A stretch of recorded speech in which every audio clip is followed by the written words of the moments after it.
Are you searching for the best in online black radio? Then go to blacktalkradionetwork.com, helping you filter through the noise. Real talk, black talk.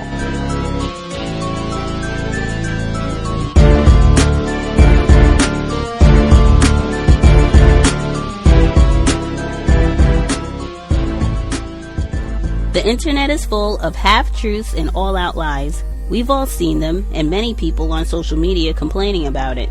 Here's your chance to show and prove. WorldAfropedia.com is a black-owned and operated encyclopedia. There are several thousand articles, but we need help. We can't uncover all the truth ourselves. So please, join us and become a writer, editor, or blogger for WorldAfropedia.com today. Every little bit counts. We owe it to the future generations to put the truth out there. Visit WorldAfropedia.com, the African-centered encyclopedia, a global database of African knowledge for the purpose of bringing about global African wisdom and understanding. WorldAfropedia.com. A woman named Susan Fowler wrote an open letter about her company's response to her complaints of sexual harassment, saying, quote, "When I reported the situation, I was told by both HR and upper management that even though this was clearly sexual harassment, it was this man's first offense and that they wouldn't feel comfortable giving him anything other than a warning and a stern talking to," unquote. A warning? Stern talking to? When do you think this letter was written? 1960s? 50s? No, it was written 3 days ago about Uber. And it's become a big thing on social media, as some of you already know. We're going to discuss it now and the larger implications of it with Joan Williams, professor at law at UC Hastings and founding director of their Work-Life Law program. Professor Williams, welcome to WNYC. Hello from New York. Delighted to be here. Do you know more about Susan Fowler's story? I just know what she wrote in her blog, but boy, it's pretty ripe. There was very blatant sexual harassment. Somebody, her manager, propositioned her over company chat. And as you mentioned, she went to HR, and they did nothing.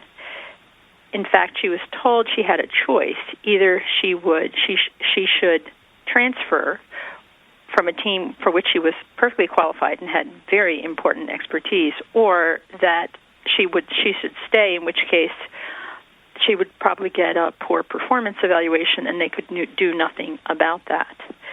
So all of that is just so far out of normal HR practice in the 21st century. It's hard to communicate. Do you know if her version of events has been verified, or if Uber is accepting it or denying it? You know, I don't, but there are strong indications that Uber is taking this extremely seriously.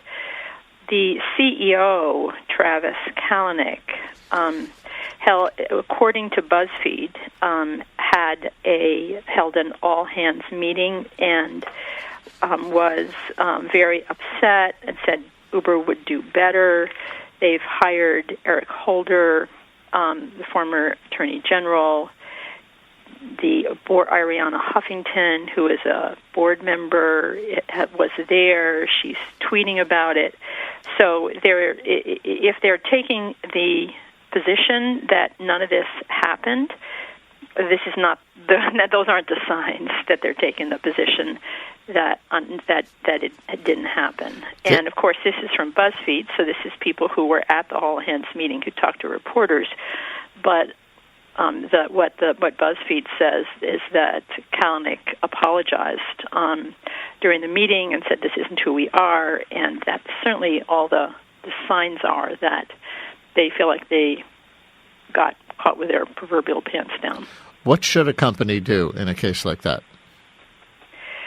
It's really clear what a company should do if you have an allegation of that kind of very open, this is called quid pro quo sexual harassment, either sleep with me or I'll hurt your career. The company should immediately investigate the situation, because, of course, you want to figure out what the truth is in any given situation. But that should be a fireable offense, because look at the damage that it's doing to the company if you mishandle it in this way.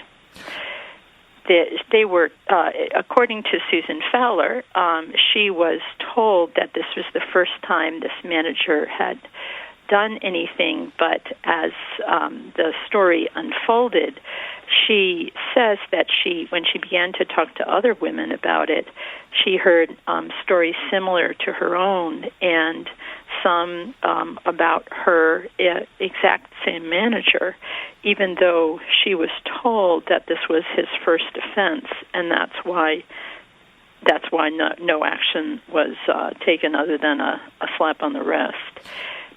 Listeners, are you one of the people who's already read this Susan Fowler letter online, or is this sparking anything in you that you want to say or ask of our guest, Joan Williams, professor at law at the University of California at Hastings and founding director of their Work-Life Law Program?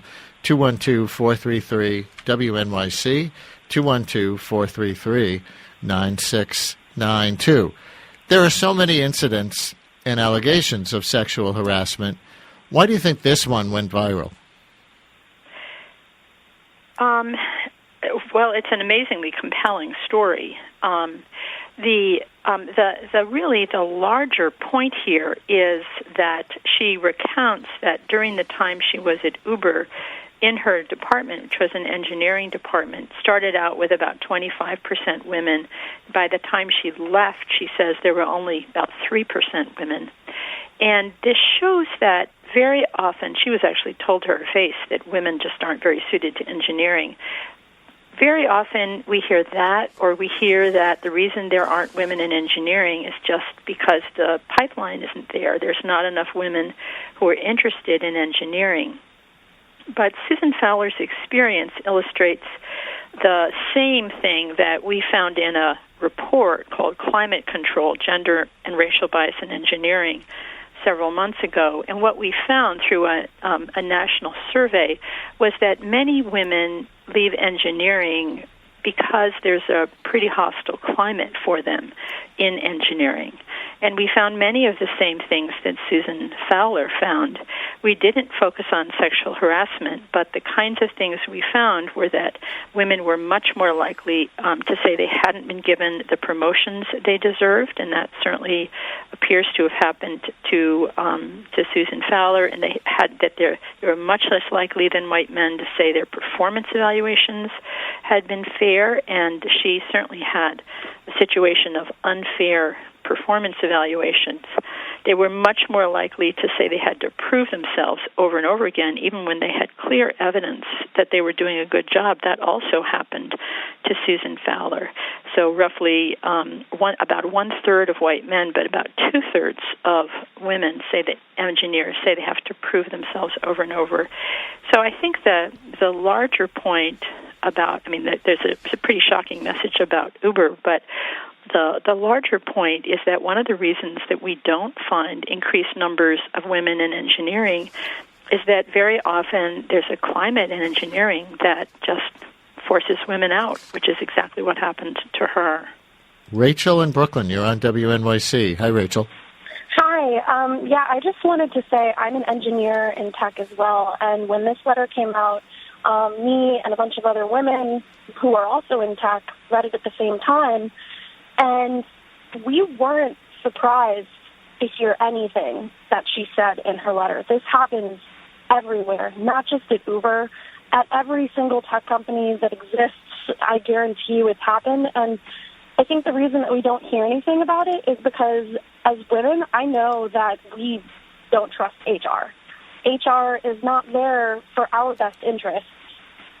They're there for the company's best interest. The employees aren't paying the HR people's salaries, and this is something that I've heard numerous times, numerous stories from women everywhere that they just don't report it because we don't feel like HR is actually going to protect us. And unfortunately, it just gets to this point where someone finally is like, I can't suck this up and deal with it anymore. I can't switch jobs and deal with it anymore. And that's these instances where we see things coming out in the news like this. And I just wanted to say that. Let's hear one more story from Carol in Brooklyn. Carol, you're on WNYC. Thank you so much for calling in. Hi. My experience is that in spite of all this wonderful high-minded HR rhetoric about how HR departments should do, that is unequivocally not how HR departments actually behave. Certainly not for us lowly staff members. And I work at a law firm. And I worked at two big deal, like massive people in government, law firm, and have gone to HR with complaints of abuse and sexual harassment, and I was targeted.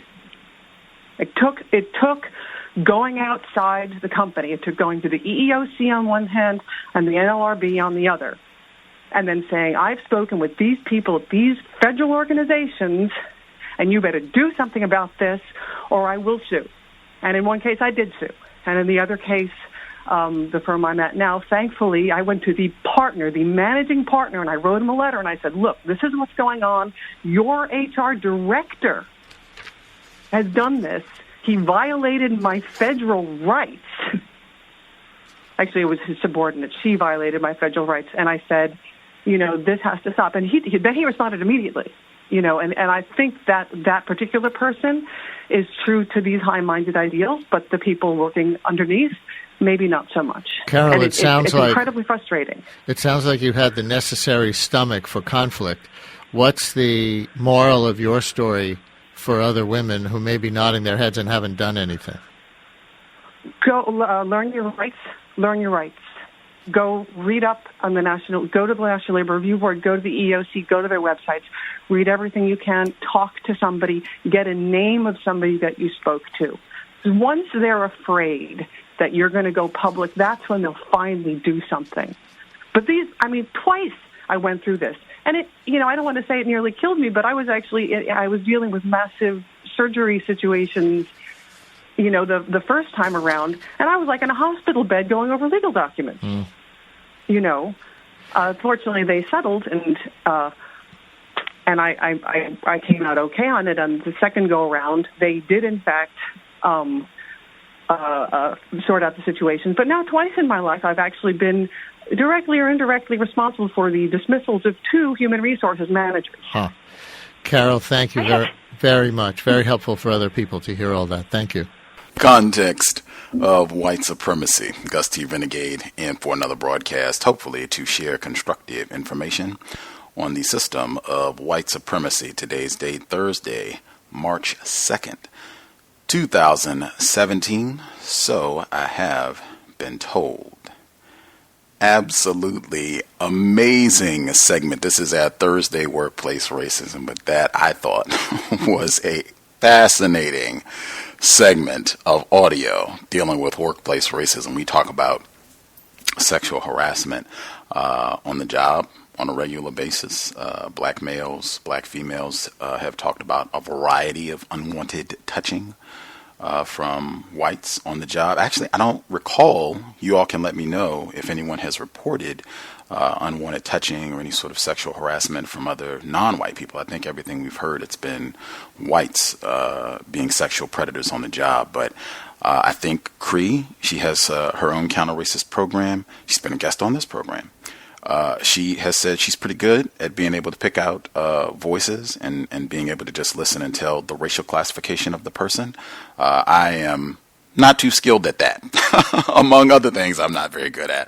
But if I had to wager, I think every voice that we heard was a white woman. That alone. And then did you catch Carol at the end where she said she boasted about getting 2 different human resources employees terminated as a result of, not doing right by her on the job. I was like, what? And I am supposed to accept that white women are victims and get out of here. I think Carol just let you know what is going to be, what you'll be up against if you mess her or any of these other white women over on the job. That's what you can expect from the hospital bed. You could end up out on the street. You could be the one with the cardboard box leaving the building if you think you're going to come in and horse around with white woman Carol.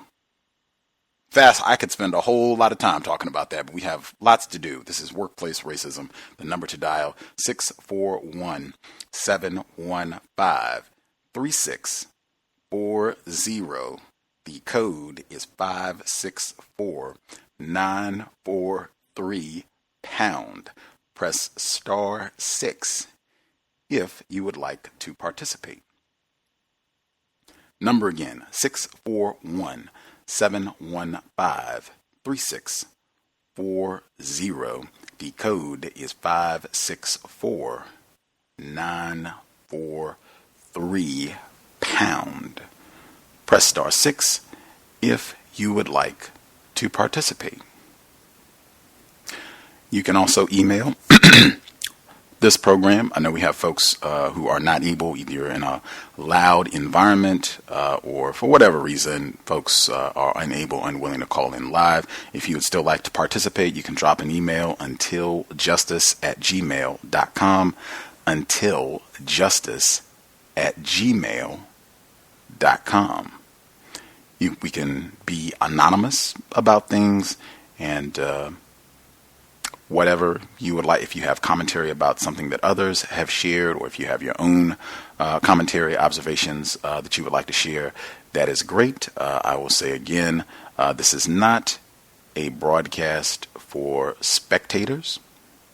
There should not be individuals who just listen weekly to this program and, I want to be entertained or just hear what folks have to say, their experiences. I think if you are a non-white person anywhere in the world, you are experiencing or have experienced or have observed workplace racism and just noteworthy occurrences on the job. I think that's important as well, because sometimes it's not necessarily racism per se that will be significant. As I stated, it could be something in policy and procedure.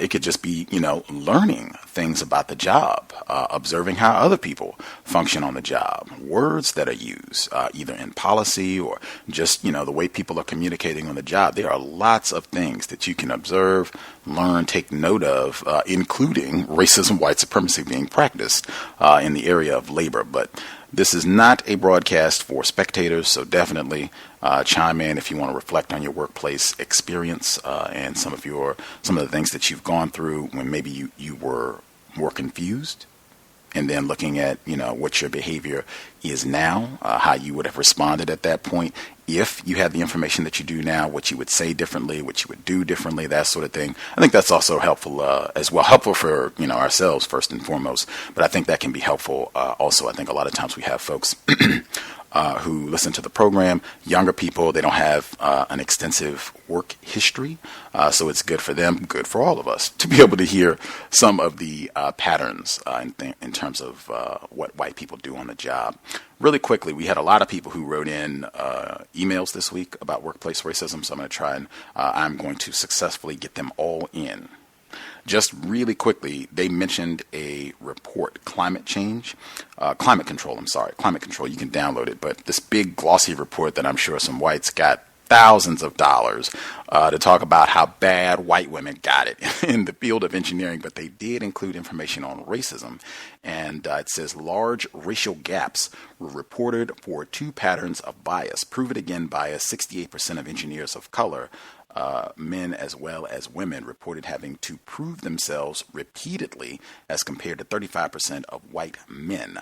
And this 68% is even higher than the percentage of white women who reported that they, had to prove it again, whatever that means. Oh, they explained what it means. They also reported tightrope bias. Engineers of color were less likely than white men to say they could behave assertively or show anger without receiving pushback when they have the exact breakdowns of this as well, which Not surprising, this is just more data to confirm racism, white supremacy. Okay, the folks emailed in quite a few. As I said, I'm going to see if we can get everything included. Number one, I had a friend call me for advice on a workplace dilemma, and I didn't have much advice to give, so I'm asking the cows. My friend works as a part-time tutor and was recently contacted by two anti-sexual white women about tutoring their child. My friend has it clear on his profile his main focus is African American studies. So he's assuming this is a non-white child they want him to tutor in their home. I caution about assumptions. I caution about assumptions. Moving forward.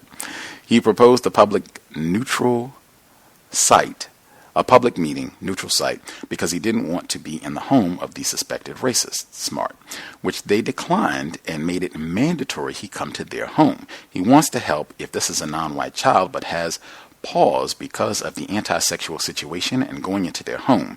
Any advice would be appreciated. In my opinion, if your code is that you do not meet at people's residence, were this your friend, so I guess you're telling him, this is my code. I do not, and you don't even have to explain. It can just be, hey, I do not meet with any clients in their residence. We always pick a neutral site. We can find some place close. I'm sure there's a public library.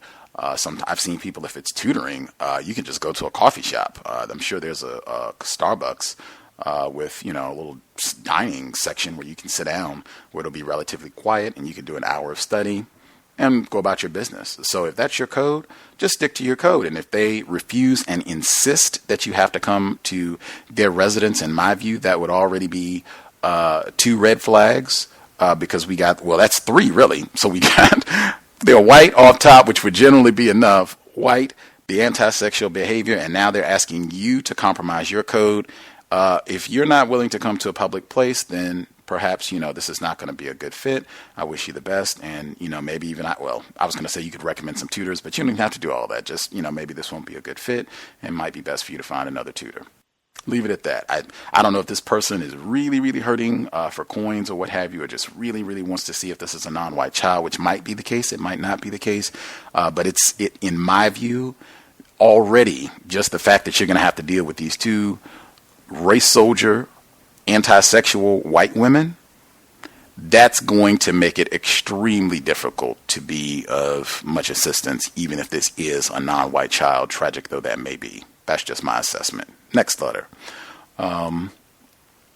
Okay. Person says, so remember last week we had the 16-year-old black female. She wrote in about being terrorized at school. This white teacher didn't grade her in a just manner, and then got really aggressive with her, like put his finger in her face and like put his finger on her glasses, like pushed them on her face, got really just nasty and terroristic about things. So this is a suggestion for the young lady who did write me an update, which I guess I can share as well. So we'll have lots to read. So this is for the 16-year-old that was concerned about her grade. I also have a teenager, and I stay on top of the teachers by getting involved in his assignments and knowing who his teachers are. Because she is seeing racism for the first time, she was obviously in shock. I would advise her to no longer engage the teacher, to tell her parents to do so. Great job on her part for noticing that the other student was sleeping in class and still got a good grade. Make sure she tells her parents that as well. Absolutely. And from the update, she did tell her parents. Ching. Next letter. Okay. My extremely incompetent white terrorist female coworker tried my patience today. To make it short, I cannot complete my work without her completing hers first, which is a complete nightmare. I just talked to Mr. Fuller about this because I was saying that this seems to be a growing pattern of, again, it could be that she's racist. It could be that she's incompetent. It could be a combination of both. But white people not doing whatever their assignment is, and it causing problems for non-white people on the job. I just talked about this seems like this is becoming a growing problem. Maybe it's been a big problem all along, but I'm certainly hearing more about it now. Continuing, her not completing her assignment, it makes this non-white person's job 10 times harder when this happens. My white female coworker, as usual, does not complete her work, and I was told by my supervisor if she or anyone else hasn't completed the necessary paperwork to alert him, and he will complete it really quick. I alerted my supervisor about paperwork that needed to be completed 2 months ago by this white female. She then comes over to me to catch an attitude with me and starts yelling at me. I know this isn't code, but I lost it and let her have it. I called her out on her incompetence and laziness. I couldn't help myself and really cursed her out and called her several derogatory names. Is she gonna start crying? I'll put in a few nickels that the white woman starts crying. Let's see. After I responded to her, she fell back. After I responded to her, she fell back, sat down, and didn't say a word. I went to go sit down and noticed most of my coworkers, including the black ones, going over to console her. She played the victim and everyone fell for it. I'm generally really quiet and keep to myself and now have the title of the black girl with the attitude. The incompetent white female has gone from department to department telling about her horrifying experience with me. Other white terrorists will walk past my desk and give me a look like I'm some kind of criminal. They can definitely do that and feel how they feel because I would do the same to them if they tried me. Well, I think this person acknowledged that, this was not a codified way of handling things. I don't know if this person cried or not. I would have to, if you are listening live, the person who wrote this in, the black female victim of racism, I'm sorry about your experience, but if you could include whether or not this race soldier playing the victim included weeping, that would be appreciated. At any rate, this is why I said we really cannot, Mr. Fuller emphasized that over and over and over and over. When we talked about the housing situation in North Carolina, I have to contact her as well. My apologies. But he talked about this. He said this, and in conjunction with the incompetence, he said that it's going to be more and more, he thinks white people are going to be trying to provoke us into losing our cool on the job and doing exactly what this person wrote in. He said he thinks that's what it looks like. It's just going to be more. And I know people call him about workplace situations. They call him the program. They call him personally. So I suspect he could be hearing more instances where this is happening to victims of racism. So it is imperative, if you don't do anything else, if you don't read your policy and procedure, if you don't take notes, if you don't get a tactical pen, if you don't do anything else on the job, at minimum, I am going to do everything in my power to be codified with regards to my temper. I'm going to make that one thing that I at least do on my counter-racist code, because I already know if I lose my cool and get to cursing out these white people on this job, there is no way that is going to work out to my benefit. I am unaware totally of any time, personally, what I've heard, where people, black people in particular, getting angry, yelling at a white person, cursing at them, where that has worked out for them, where they ended up with the big corner office, worked there for 25 years, got, a whole wing named after them, and got to retire with their nice gold watch and drove off. I have never heard that story.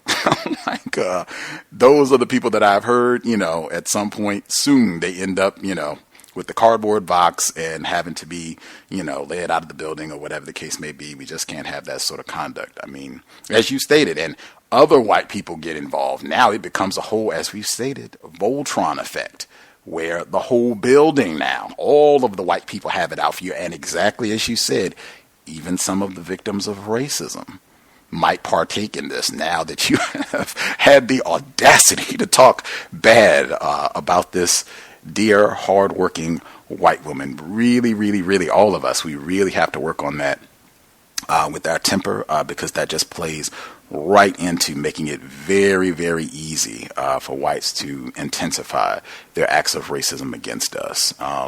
Yeah, and that can be easier for some. I know for a lot of us, and particularly in this situation where she's not doing her work, which is just multiple things to be frustrated about, but her not doing her work and then you getting blamed. I totally understand. It's everything about it. Everything about it is super frustrating, but I think just having that in mind, I think that's what we should think.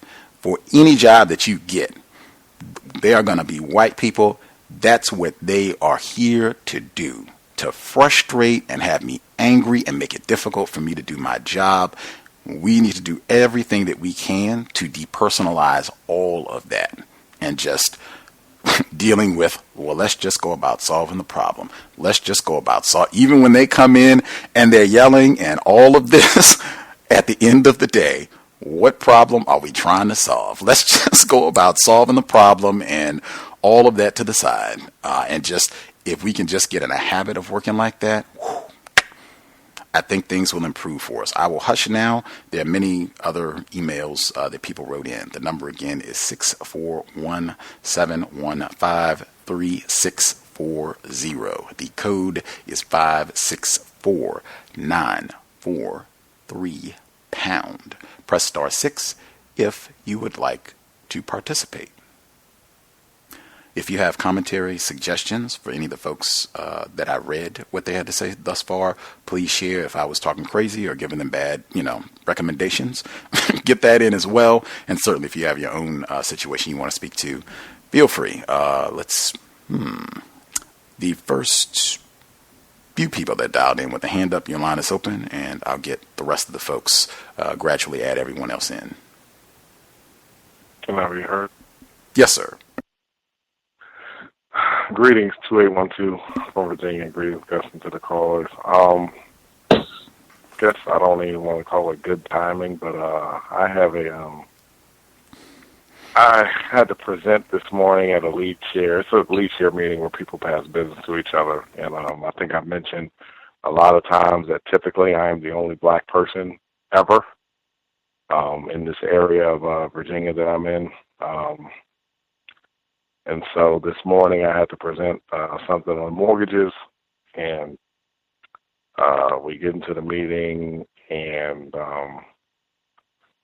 my son had an incident at school, which is I was actually having a conversation with another victim at work the other day about how, the gun problem in schools is not just in what we like to call quote-unquote black schools, but it's these white kids that are running around bringing these BB guns to school and these real guns to school and all this other kind of stuff.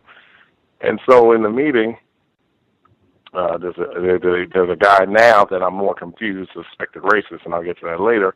He's like, read something about something happened in schools, and I said, yeah, somebody brought a BB gun to school. And so this lawyer, white lawyer, suspected racist, says, yeah, just like that kid that got shot that was playing with that BB gun. Oh my God. I would never let my kid play with a toy gun or anything like that. That kid was crazy. And in my mind, I'm sitting there trying to stay codified, like, okay, we get into this conversation, it's going to go nowhere.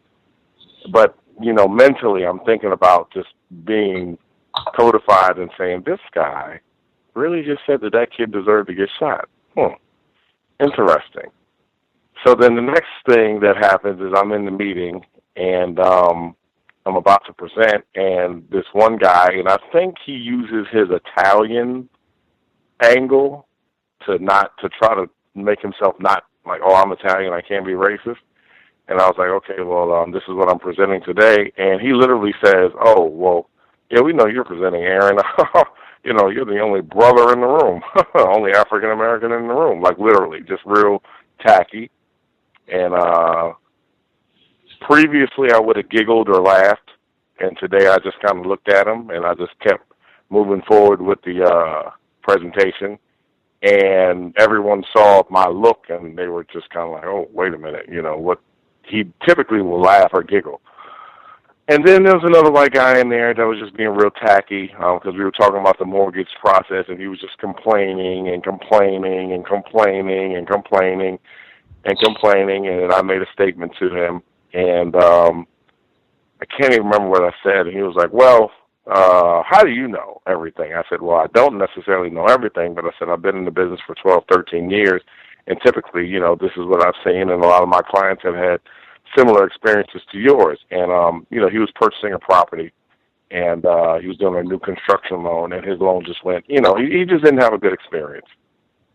And so, just white people being tacky in what they do constantly, all the time, and just the comments and stuff like that, and just me not being as confused as I was before, and just noticing how they conduct themselves. Another thing was I'm actually still in my office now, and I just met with a woman and her family. It's about 5 or 6 of them, white lady.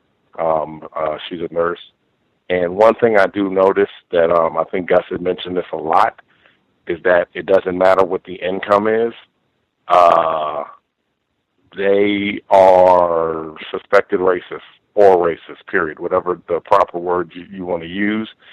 And this woman, they don't make a lot of income. And one of the documents that they have to sign is called a Patriot Act form. And I say this form is to verify, or they're going to do a check to make sure that you are not a terrorist. And typically, and I say, well, when you fill out this form, it's not as if anyone that, completes this form indicates that they're terrorists, but you still have to complete it. And so this white woman looks at me and says, well, you could be a terrorist. And then her son looks at me, and she said, no, I didn't mean it like that. I could be a terrorist. Anybody could be a terrorist. And I just said, oh, okay. Well, I thank you guys for coming out, and you have a good night. And this is what people don't realize is that, in order in my business for me to make money, I don't get to pick and choose my clients. But this is the kind of tackiness that we deal with daily, constantly, and in everything that we do. And then I had a question for some of the other callers, and I didn't know if it was appropriate for me to ask it, but it has something to do with workplace racism.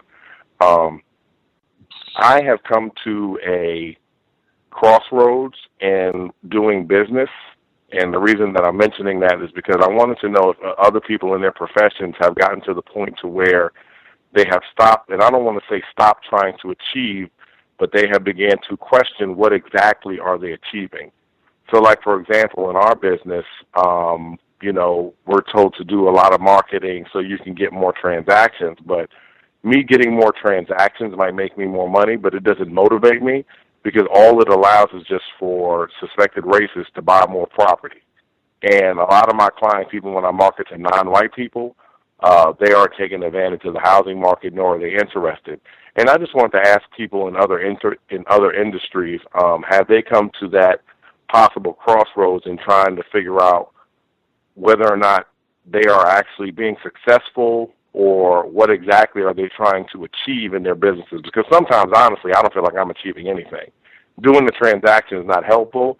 Now, if I'm teaching a credit class or if I'm helping black people get a loan or something of that nature, but I no longer feel like I'm achieving something by, helping a bunch of white people buy houses. So I want to know if other people in other industries have ever felt that, and even if my question even makes sense. And I'll mute my line. Thanks, guys. Can I be heard? Absolutely. Greetings to you, Gus. Greetings to the other callers and the listeners. What the previous caller was just asking about, I agree. In the system of white supremacy, I don't know what success actually looks like. I really have no concept of what that means. The only thing that breeds success, or what success looks like to me, is replacing the system with a system of justice. Anything outside of that context, I just view as just mere survival in a system where we're being terrorized, and we have a group of psychotic mayonnaise terrorists harassing us on a daily basis. And for me, the decision that I made, because on a few occasions I've had discussions with my wife about her saying, oh, you should maybe try and, become a supervisor or do something else, or, just move into a different position where, you have a little bit more, I guess you move up a level or two, or whatever the case may be. And every situation that I've been in, I just don't see that being conducive to my mental health, because when black people become supervisors or team leads or they have any position of so-called responsibility, and I put authority in quotes. I just find that racists find ways to use that so-called authority and position to terrorize you in a more refined way by finding ways to tell you that you were not doing your job. So anything that's a path of least resistance to having to deal with these psychotic pieces of mayonnaise, I avoid it by keeping things as simple as possible. So I agree with you. You don't sound crazy. I have a couple of incidences. One is from this morning, and this is on the way to work. So I'm in the train station. Get off at the train station I belong to go to work, and there was an elevator that was down on the train platform. So I said, well, let me just hop on the elevator and go upstairs. So I go in the elevator, and the elevator was fairly packed. So as we get to the top floor where I would go to the exit to leave the subway, there's a white woman waiting with a double carriage, just like two little mayonnaise rats sitting one behind the other in a stroller. So she's waiting for the people to leave the elevator, and I'm one of the last people to come off the elevator. But she seems to be in a rush. So as I'm about to walk off the elevator, she starts to push her stroller forward as if I'm not standing there. And she stopped short because I gave her the look of death. And I basically was thinking in that moment, if you don't want me to kick the heck out of that stroller, you better stop where you are, let me get off the elevator like any other person, or you're going to have a problem this morning. And when I gave her that look of death, she stopped short. She waited. I just grilled her the whole time. I walked right past her. I grilled her the whole time, and then I kept it moving. But this is how they function. They act like you don't exist. Invisible man syndrome. That's what they do. They mistreat us all the time. And these are little things that they do. I hate the term microaggression. It's racism, white supremacy. And what they do is these little things that they do have a cumulative psychological and spiritual effect on us. And if you recognize it, then I think that it's the best and most mentally healthy way to deal with it is recognizing it for what it is, addressing it in the moment, and of course VGQ for how anyone else chooses to deal with it. But I don't tolerate nonsense from white people. I just don't do it. So when I gave her that look, she stopped short like she was supposed to, and I just grilled her, and then she kept it moving, and I kept it moving. Now, the other situation was actually something dealing with a coworker. There's a young black male that I've had quite a bit of counter-racist conversation with previously, and I told a story about him before, about him being terrorized by some white kids when he was a child and how that left an indelible impression on him throughout his life. And most recently, he said that, because he's from Mount Vernon, and sadly, even though we've talked about these things, he still has a few white friends. Chalkboard scratching is necessary at that point. And he said like a week ago, he had gone out to a bar, sobriety would be best, with one of his quote-unquote white friends.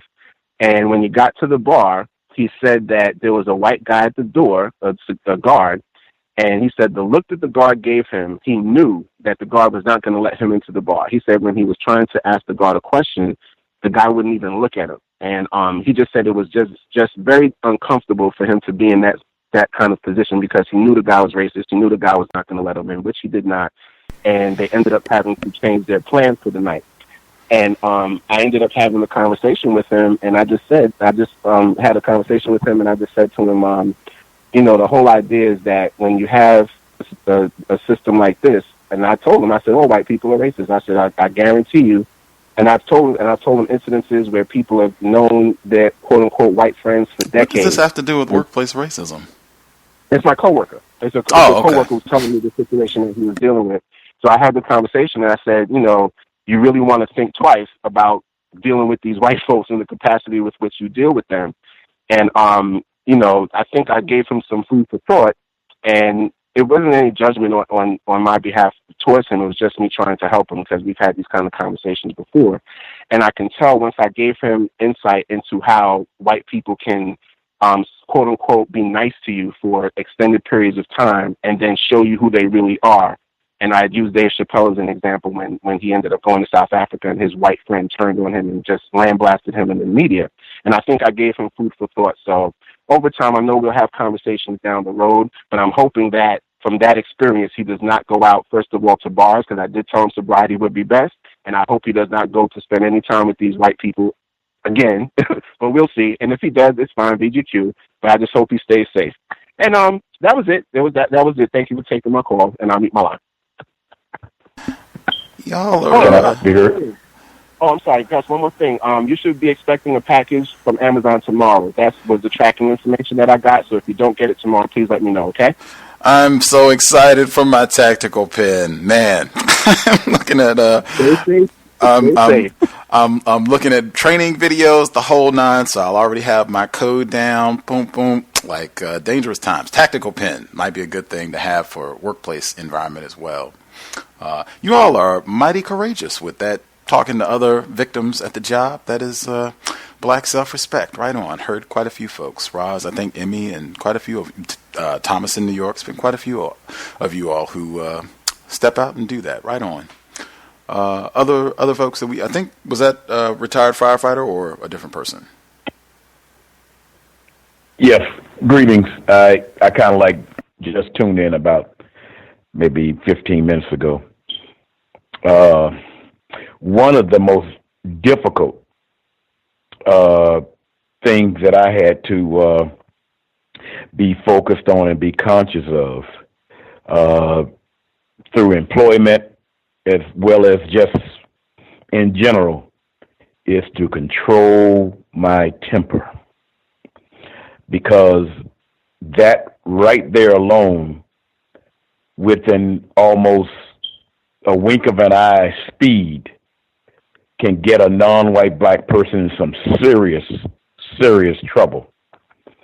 And before you realize it, you already have gotten there in bad trouble. And being that this is workplace racism, 3 hours in the place of employment, it can happen real fast. A lot of the reasons of the temper is the unexpected thought that this has happened to me, fill in the blank, whatever it is, that a white person, you don't necessarily have to be a white person, it could be a non-white person, because it's all induced by white people in the workplace, whether it comes in the face of a black person or not. But if you are aware that could be a potential problem, you just have to work on it. You're going to have to work on it because, like I said before you know it, if you don't have control over that, you will find yourself eventually in some serious, serious trouble. Now, to the caller who actually, the question was a very interesting question. And the way I interpret it is the question that he asked about the fruitlessness of employment. Partly, I think the reason why it's like that is because as you start becoming less and less confused about the system of racism and white supremacy, you start a consciously of logical thought, logical thinking, and under the global system of racism and white supremacy, the white people that practice racism make sure that everything that their victims are saying and doing is fruitless to ending the system of racism and white supremacy. That's one reason why it's still here. But there is some usefulness in employment. First of all, you are in the process of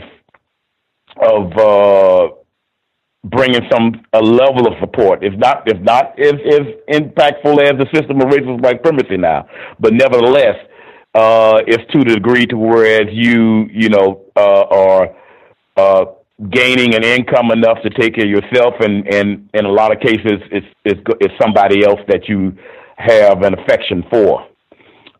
Child, mate, that sort of thing, and so that's enough motivation to get up in the morning and go to that employment, and or even from the standpoint, if you feel you can take the issues that go along with being promoted. I mean, I didn't do it, but I'm not against anyone else doing it. If they feel that they need the money that goes along with it, just keep in mind at the same time you are going to have to expect a much more different and tougher situation from a standpoint in a quote unquote supervisory position as a black person. You're going to really be in a place to whereas in some cases where you actually are putting other non-white people in harm's way. That's part of the deal of the extra money from my observations. But that's about all that I can think of that I can say right now as far as participating in the today's this evening's talk. Thank you. Can I be heard? Yes, sir. How you doing, Gus? I'm calling out of Peoria, Illinois. My name's Terry. I'm a long-time listener, first-time caller. So I work at this retail store. It's like an auto parts store, and we sell parts and whatnot. And, I've been noticing some episodes on the job dealing with racist men and racist women, especially when it comes to interacting with non-whites and how they, talk to them and how they handle them as customers. It's very interesting when they come to the door. It's like they don't even say nothing to them most of the time. They come right to me, the non-white customers. And one of the suspected racists that worked there, his name is John. He works at a location that I went to help out to pick up some extra hours the previous week. And when I came in there, he he just started telling me how, I guess, the non-whites that come in the area, because it's a high population of non-whites on in that location. And they came in there and they be giving all types of, calling them names and he's like, well, he believes it's racist. I'm just looking at him as he's telling me his story about how they calling him names and stuff like that, the non-whites. I'm just looking at him like, in my mind, I really don't care. But all I told him was, well, that's unfortunate. And that's all I can tell him. And basically, I just want to know how, when I'm dealing with suspected racists, how to avoid the conversation that they wanted me to feel sorry for them, because really it's like they always want to come to you and tell you the sob stories, and I really don't be caring. And most of the time, I'm the only non-white at the job, to be honest. I pretty much am. So, and I'm only black male there, so it's a battlefield when I deal with them. It's like a mind game when I engage with them a lot of times. So I'm just trying to figure out a way to counter, what they do, because I'm still learning to codify myself. So I just wanted just to say that. That's interesting. In terms of suggestions, and other folks can chime in with this as well, I think if they're coming up and saying that sort of thing, I don't know the typical types of ways that they're coming up and trying to get you to empathize with them or just listen to their gripes and grievances about life in general. The black people came in and were racist to me. I just wouldn't respond to that sort of thing. I don't know if this is the type of job where if you don't respond, like I think you said you kind of did that. I love my and you just go back to work. And I'm a big fan of that, like immediately, like as soon as possible when it looks like that sort of thing. If this is not a situation where I can just leave, like they don't catch me in the hallway or at the water cooler or we're in the, cafe area on a break or something, or they just catch me, if they catch me in one of those areas, I just keep walking like, catch you later, Bob, Susan, whatever it is, keep walking. Now, if they catch me in my desk, or I'm stationary, I'm someplace where I can't leave. You said you work at an auto parts store, so I don't know if you're someplace where you're stationary and they're doing this. And I would go right back to work, or when I see this happening, I would already have in mind questions to get this back to the job. This is supposed to be what we're focused on. I'm not here to listen to you talking about whatever. And it's been my experience when white people seeing you do that consistently, like you're just making it clear that you're not going to engage in that. And, oh, man, I'm so sorry to hear that, man. Negroes are so rude. And you're not going to do that. Like, they stop. So I would, what about that? Did that shipment come in today? You know anything about such and such? I would just immediately back to question, or we could just go back to work. Sometimes you don't even need to do that. You can just do your turn around and go back to work. But just make that very clear that I'm not here to give you all of my emotional empathy, even attention, to have to listen to you babble for, 5-10 minutes about whatever. That's my view. Other folks, have suggestions or thoughts? I concur on what you just said. That normally works. And I thought the comment that you made, it's unfortunate, was a good start. Also, just kind of like put it when they see your facial expression, it's very bland look on your face, not have a caring look on your face, so to speak, and it only takes maybe about 1 or 2 episodes, and that person or that group of people, they'll get it. That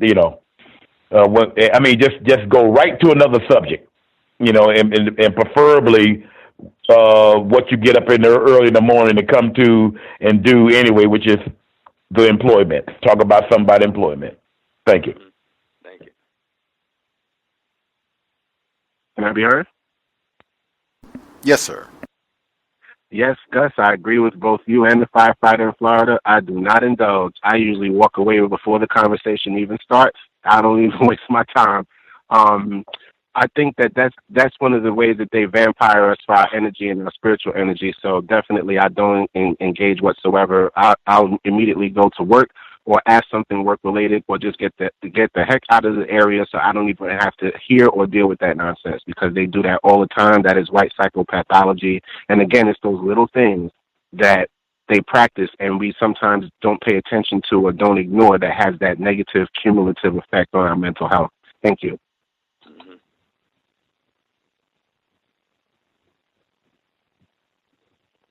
Thank you. I appreciate it. And if I can just add, Gus, real quick.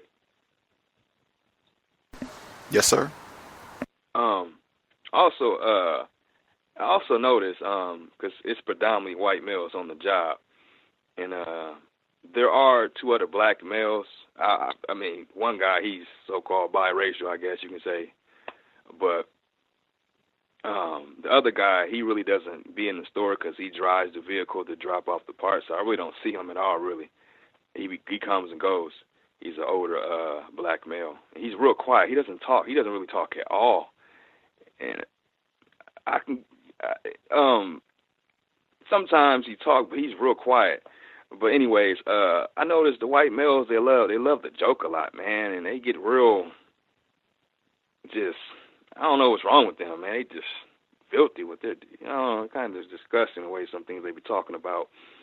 And a lot of times they want me to get involved with it, and I kind of just brush it off. Like I said, I mainly be the only black male there, so I'd be kind of like, okay, what they got for me now? What joke they got for me now?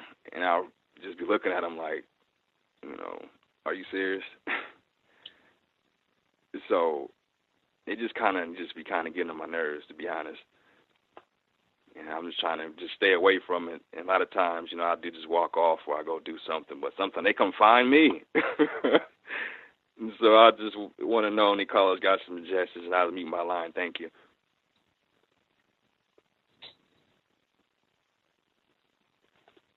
Can I be heard? Yes, we can hear you.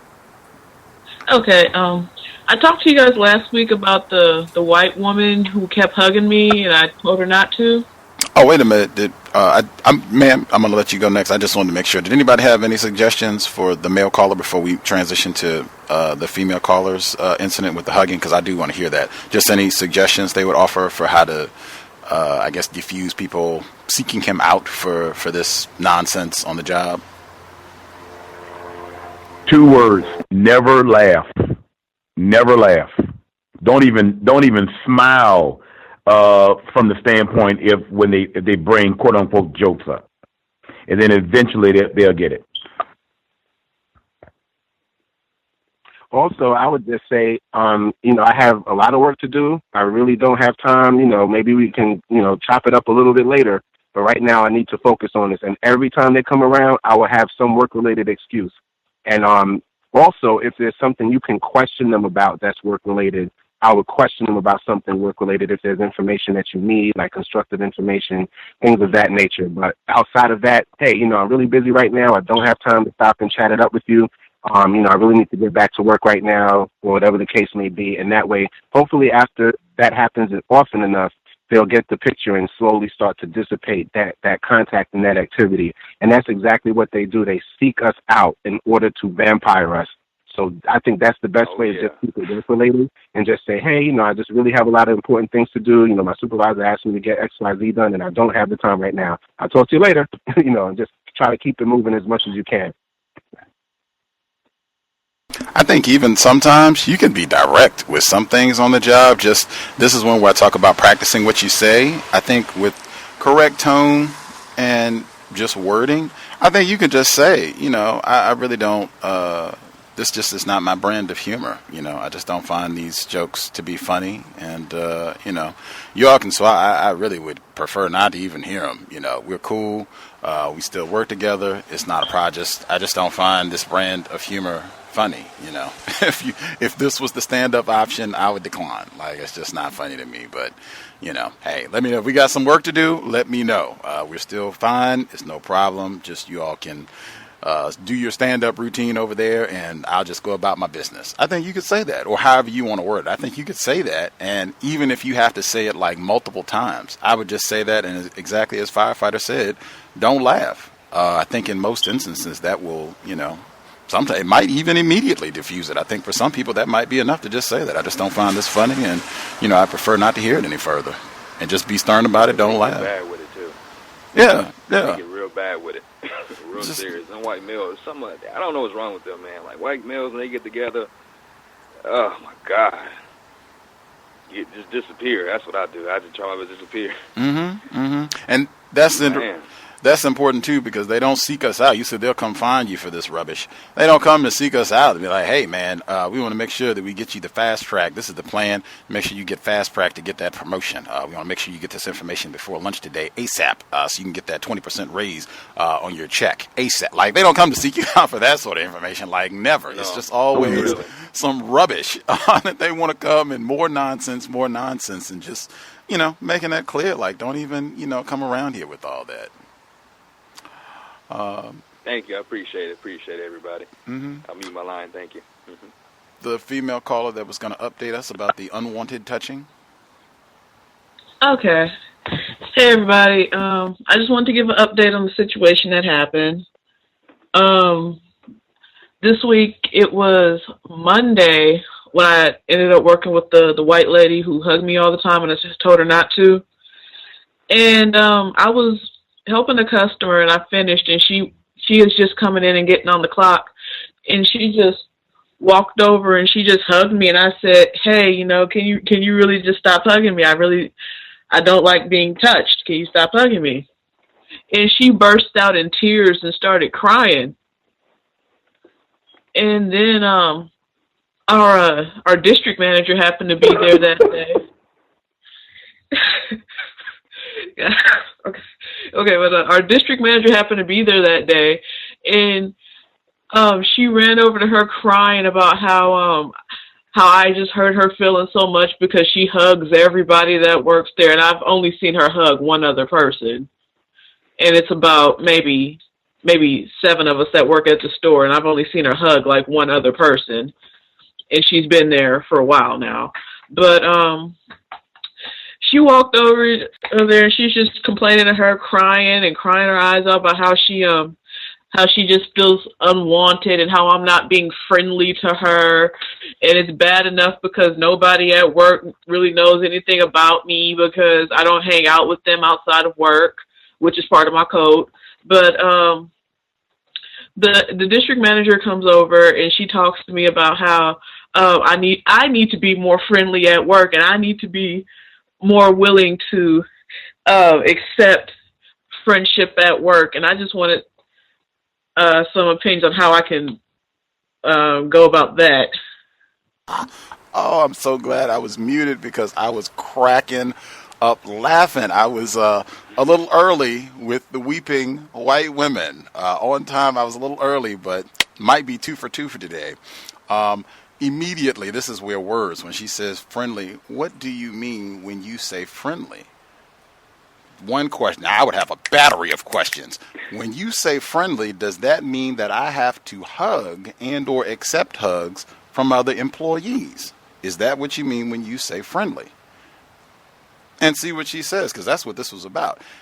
Is it corporate policy that I am required to accept a hug from anyone who works at this establishment? Does that apply for customers as well?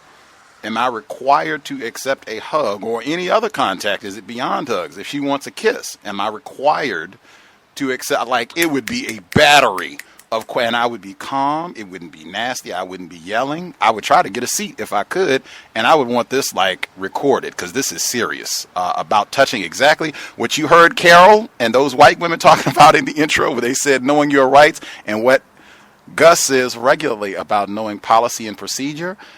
Where exactly is it in policy and procedure that I am required to hug or accept a hug from other employees? Where is that? I missed that. I read my policy and procedure and I didn't see that I'm required to accept a hug from someone. It would just be question after question after question after question after question until I felt satisfied that the situation would be resolved and I'm not going to be touched anymore. Because I would demand somebody on record to say that I am required to accept a hug or any other form of physical contact, that this is a part of my job, being quote unquote friendly or whatever the term they want to use. This is a requirement of my job that I've got to accept unwanted physical contact. I want you to go on record and say that. That will be great for documentation. Great. With a smile, I would just write that down. Do other folk have suggestions on how they would deal with this? Or if you have any, do you have any other pertinent information? Because what happened after she said you need to be more friendly? What happened after that?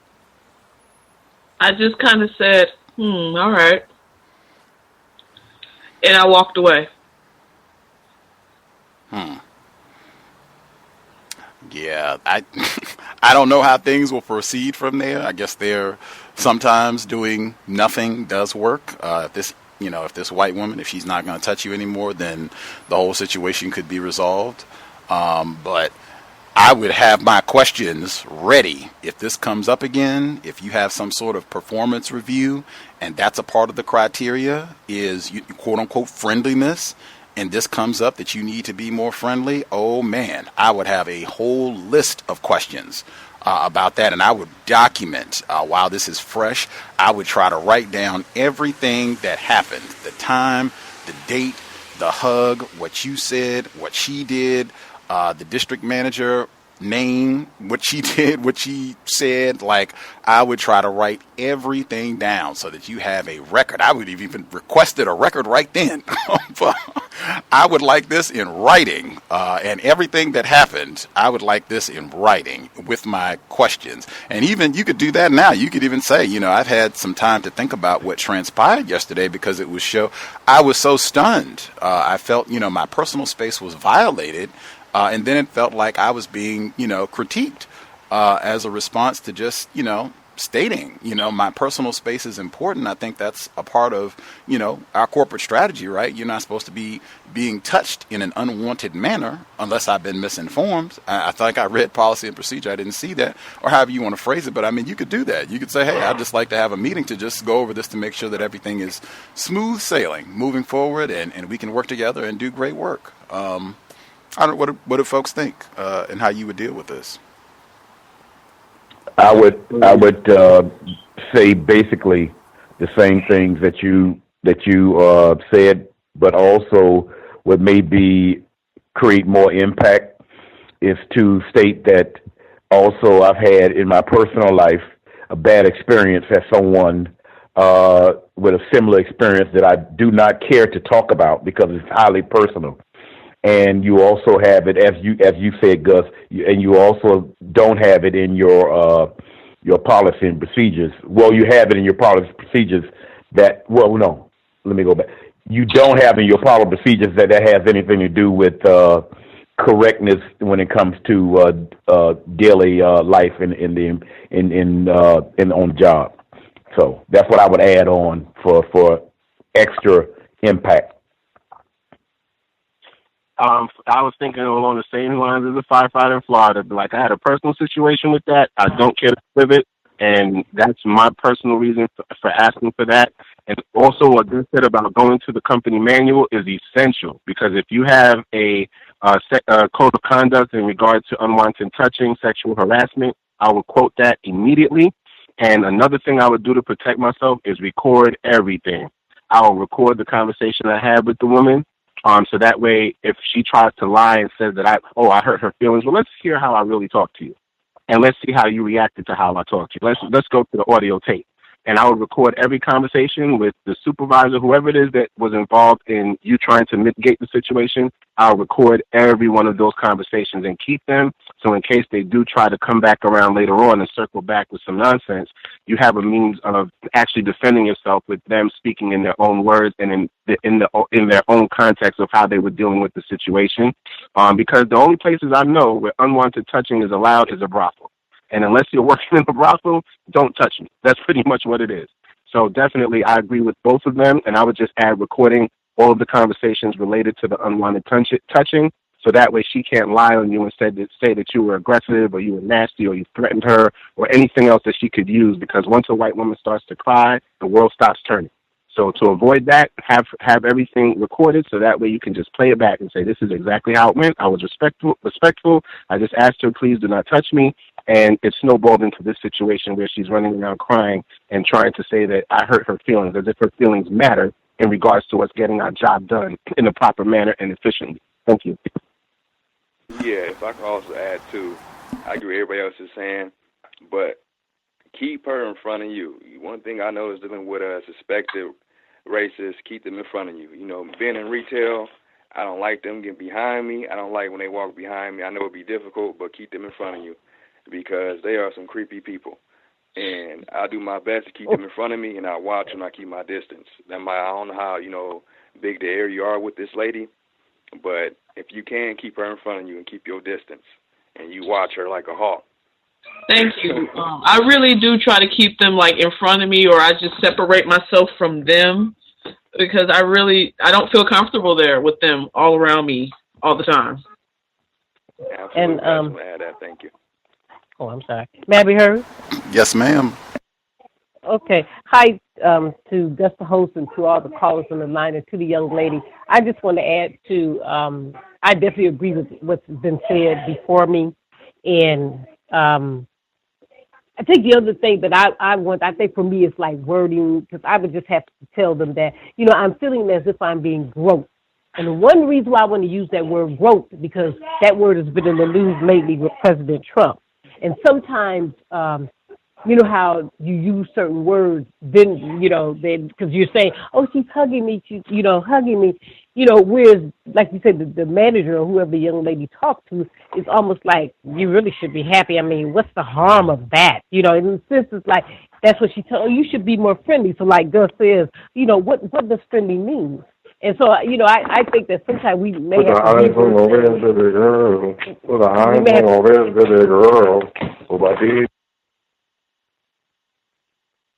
Okay. Sorry about that. Can you hear me? Yes, ma'am. Okay. And so I just think that sometimes we may have to, some of the language that's out here, like I said, like the word woke, because we tend to know that they'll run from stuff like that. Oh no, this is no, not having that.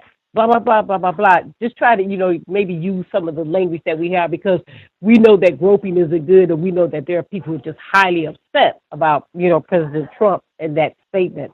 And I just think that you have to do that, because like the one gentleman said too, he said something about white guys, like they get together and just, the conversation it's just low. It's just low when they get together. And that's white males. If you throw white women in that group, the conversation would be low. It's just them.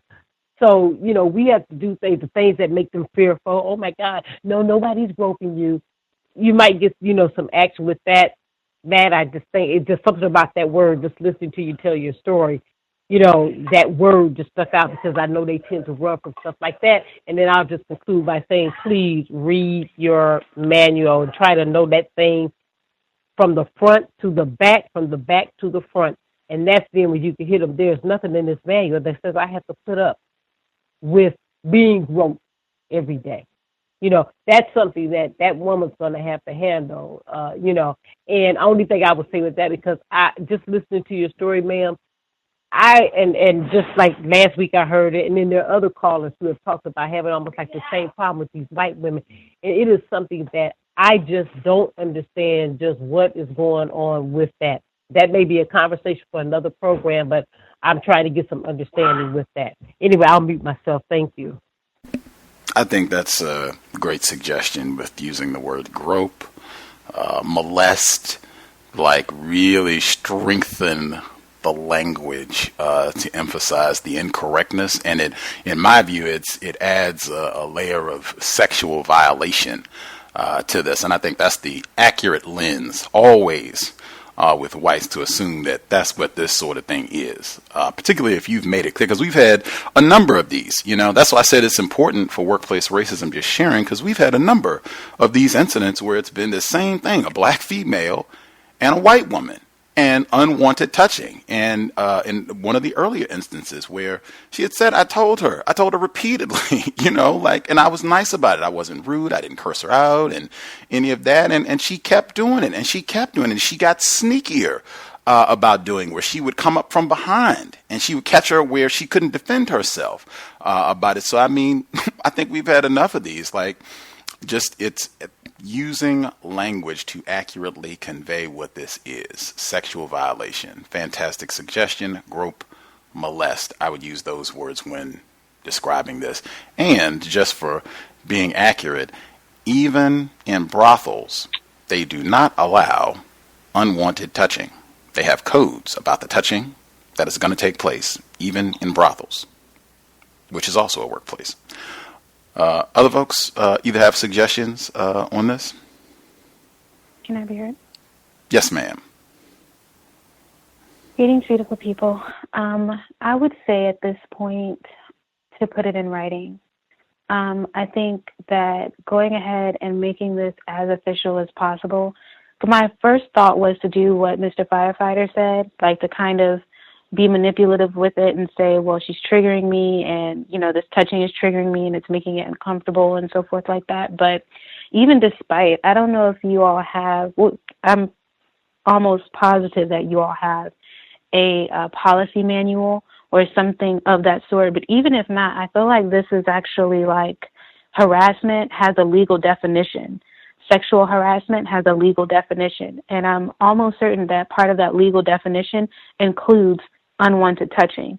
And I think going ahead and making this very official, very professional, and putting it in writing, and sending it and saying, we need to go ahead and just nip this in the bud, or we need to go ahead and clarify this, because simply, and you can say, I didn't know how to respond that day, but I have given it considerable thought, and I feel that we should address this. We should be proactive in addressing this situation. No one should feel, uncomfortable in their work environment, myself included. I define, or the law defines, sexual harassment as unwanted touching. I have expressed to Miss such and such on several occasions that I don't want to be hugged. That instance where you saw her cry in the store was, number one, the first time that she cried when I told her that I didn't want to be hugged. And number two, not the first time that I told her I wanted to be hugged. I mean, going ahead and just outlining this to say that I have received the positive criticism or the constructive criticism or feedback about my work performance. And this is alluding to you being a little bit more friendly and such. I'm getting to know people in the whole work environment and such forth, but that is completely separate from being touched. And that is something that I don't see as constructive, in a work environment that anyone has to be touching another person. So, and then figure out how to way to conclude that, to make it so that, what's received is you're not now going to just let this woman hug you. You still are standing firm that no one is going to just be touching you. But, you're a team player and this is the workplace and such like that. And then go ahead and just put it in writing. CC whoever needs to be CC'd on it and make it official at this point, because I think you said the district manager was in there and did all of that. It's like you make one move, but you got to see move 2, 3, 4, and 5. Like try to see to the end of the game, and just kind of like ignoring it or just keep talking about it or whatever. No one's going to take you very seriously. The white woman did her, which I consider a severe act of racism, crying. So that just seems to be the way that the board is laid out. So I hope that was constructive. Thank you. Absolutely. Carol talked about that in the beginning. Carol is, I think, one of the white women in the opening clip that we heard about this very thing, sexual harassment on the job. And she said that because a lot of times they will have resources, like local resources, where you can call about sexual harassment on the job. And they'll have, it's a hotline. So you can call, you can be anonymous, you can explain your situation. I have, kind of helped walk victims, listeners, through this process where you can call, they can give you information about what to do, because they have, a lot of local rules about this sort of thing. But I mean, if you want to be really official, you can write it up. You can look at your policy and procedure, find out if there are any local resources as well about sexual harassment, sexual violation on the job, unwanted touching. And just be, really, really official. And I mean, you could be on the offensive about this, because I mean, that is absurd. I don't think anybody is going to publicly, like in writing, and say, yeah, you have to be hugged when you don't want to on the job. Even, I don't think any employment, any business is going to stand publicly and say, yeah, that's a part of our policy to be friendly. You got to hug everybody every hour. Can I be heard? One other thing, really quick. One of the benefits to making it professional and putting it in writing is that if you end up being terminated from this position for this reason, you will have documentation that outlines the situation that led to the termination. I don't know how long you've been at the job, but one of the worst things is to have invested a lot of time someplace, and because of something like this situation, you can't use the reference. And you kind of need that, especially because a lot of times they just want to make sure you don't have a lot of gaps in your resume. So if you've been there even for a year and a half, and they're looking into it like, what happened here? And then you don't really want to talk about it. But if you're doing all of the correct things and this ends up not working out in your favor and you have to leave, you can stand firm or stand assured, like, well, look, this was just a situation, so it wasn't a healthy work environment for me, and I left. And it's official. It's not like a he said, she said kind of thing. I did all the right things. We tried it out. It didn't work. It didn't work well. And if that ends up being the case, and you seek employment elsewhere, you already now have that new place knowing this already about you, that you don't want to be touched by anybody. I just think that doing things the correct way allows us to be more official as we move forward in our work history. It is so hard when you invest a lot of time and something ends terribly like that, and you did your best, but you have no record of it, nothing to vouch for you. They were practicing racism, and here you are now with this huge gap in your resume, or when people call, they give you a poor reference, and you can't even use that. So, thanks.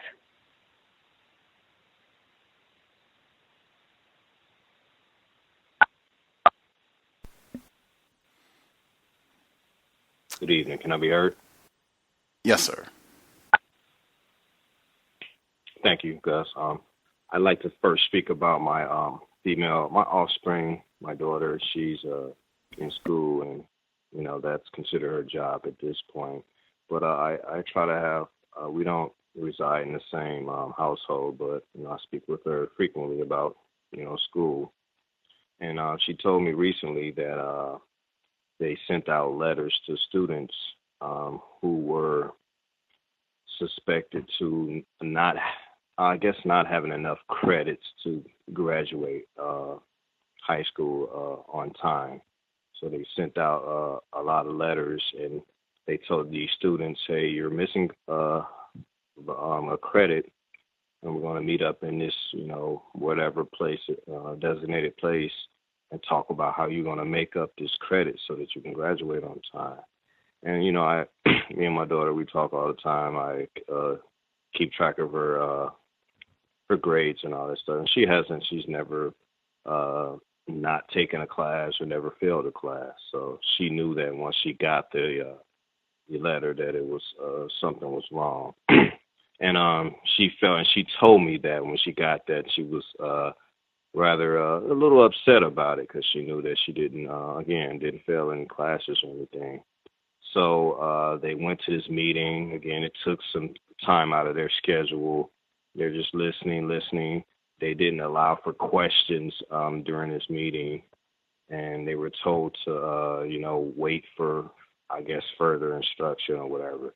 And then later, maybe a few days later, she met with her I guess, guidance counselor, her counselor, white woman, and pretty much all of her teachers are white. 100% of her teachers are white this school year.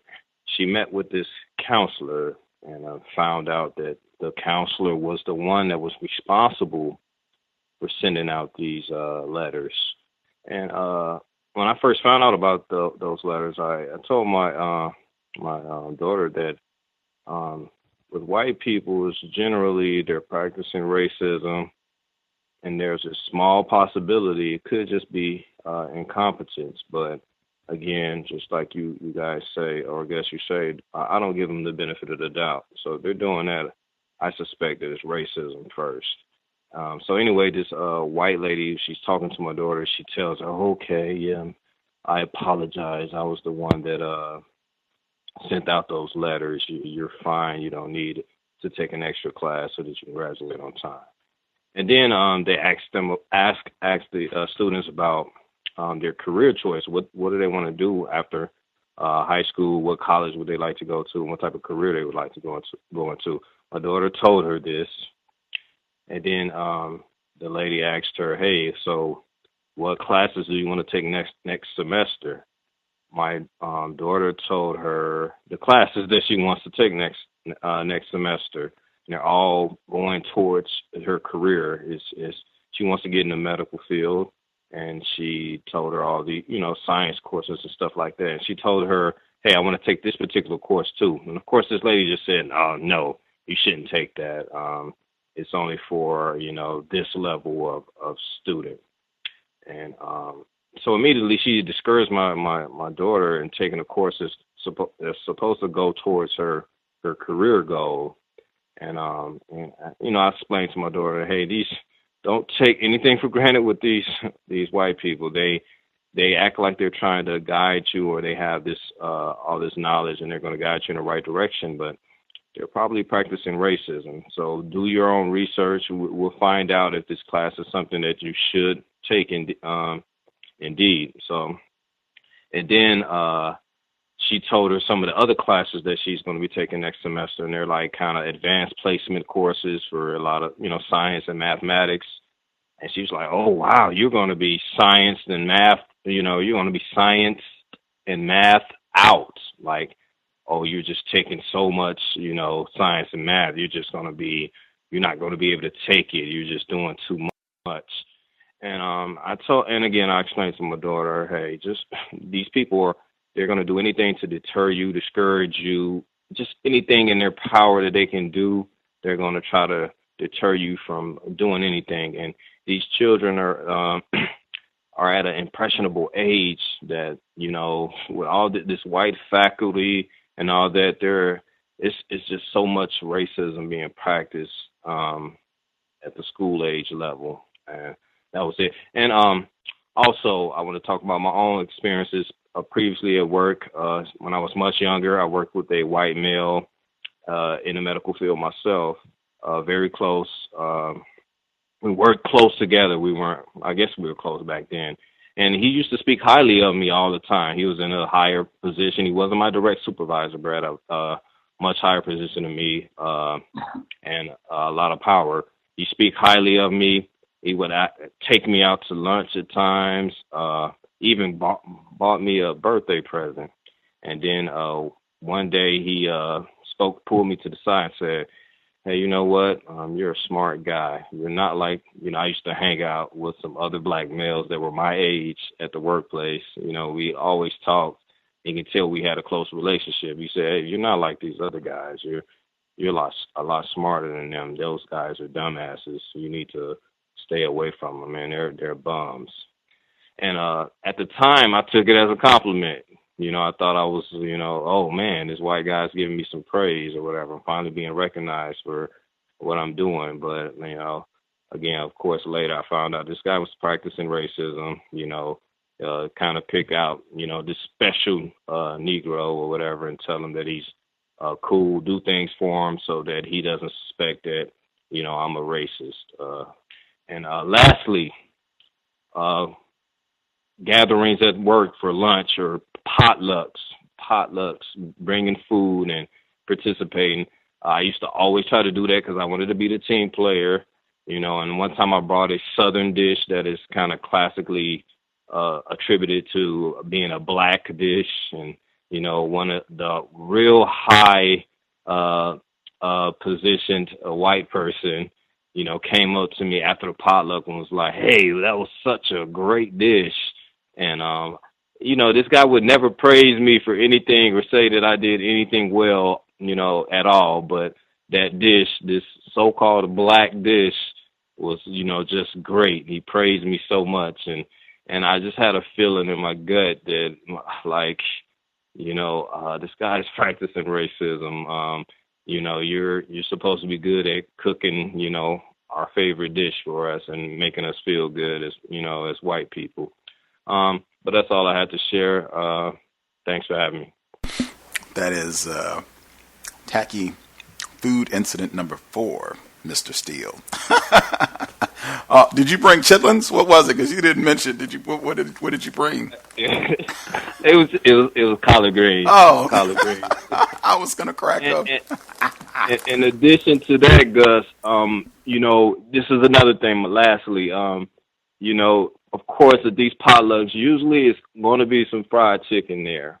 And when it did show up, I made it.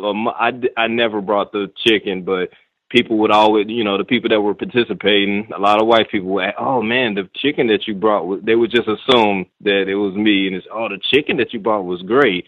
And I noticed that the white people and the other people, non-white, non-black people, and the white people, they were the first ones in line really eating that chicken. But that's all I have to say. Thanks.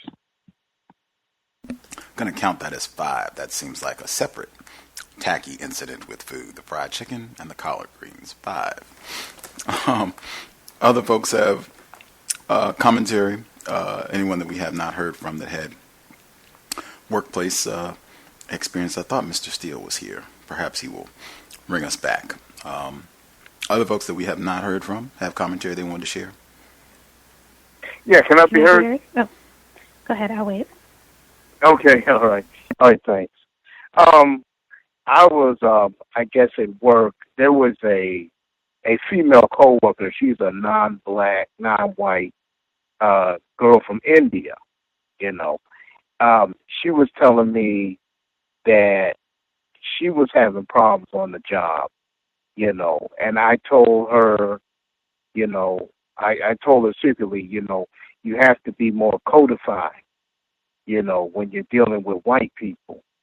I said one thing, I told her that I noticed the mistakes that you made is, and I want to bring this up, is bringing gifts to work for white people. Like it was a white person's birthday party.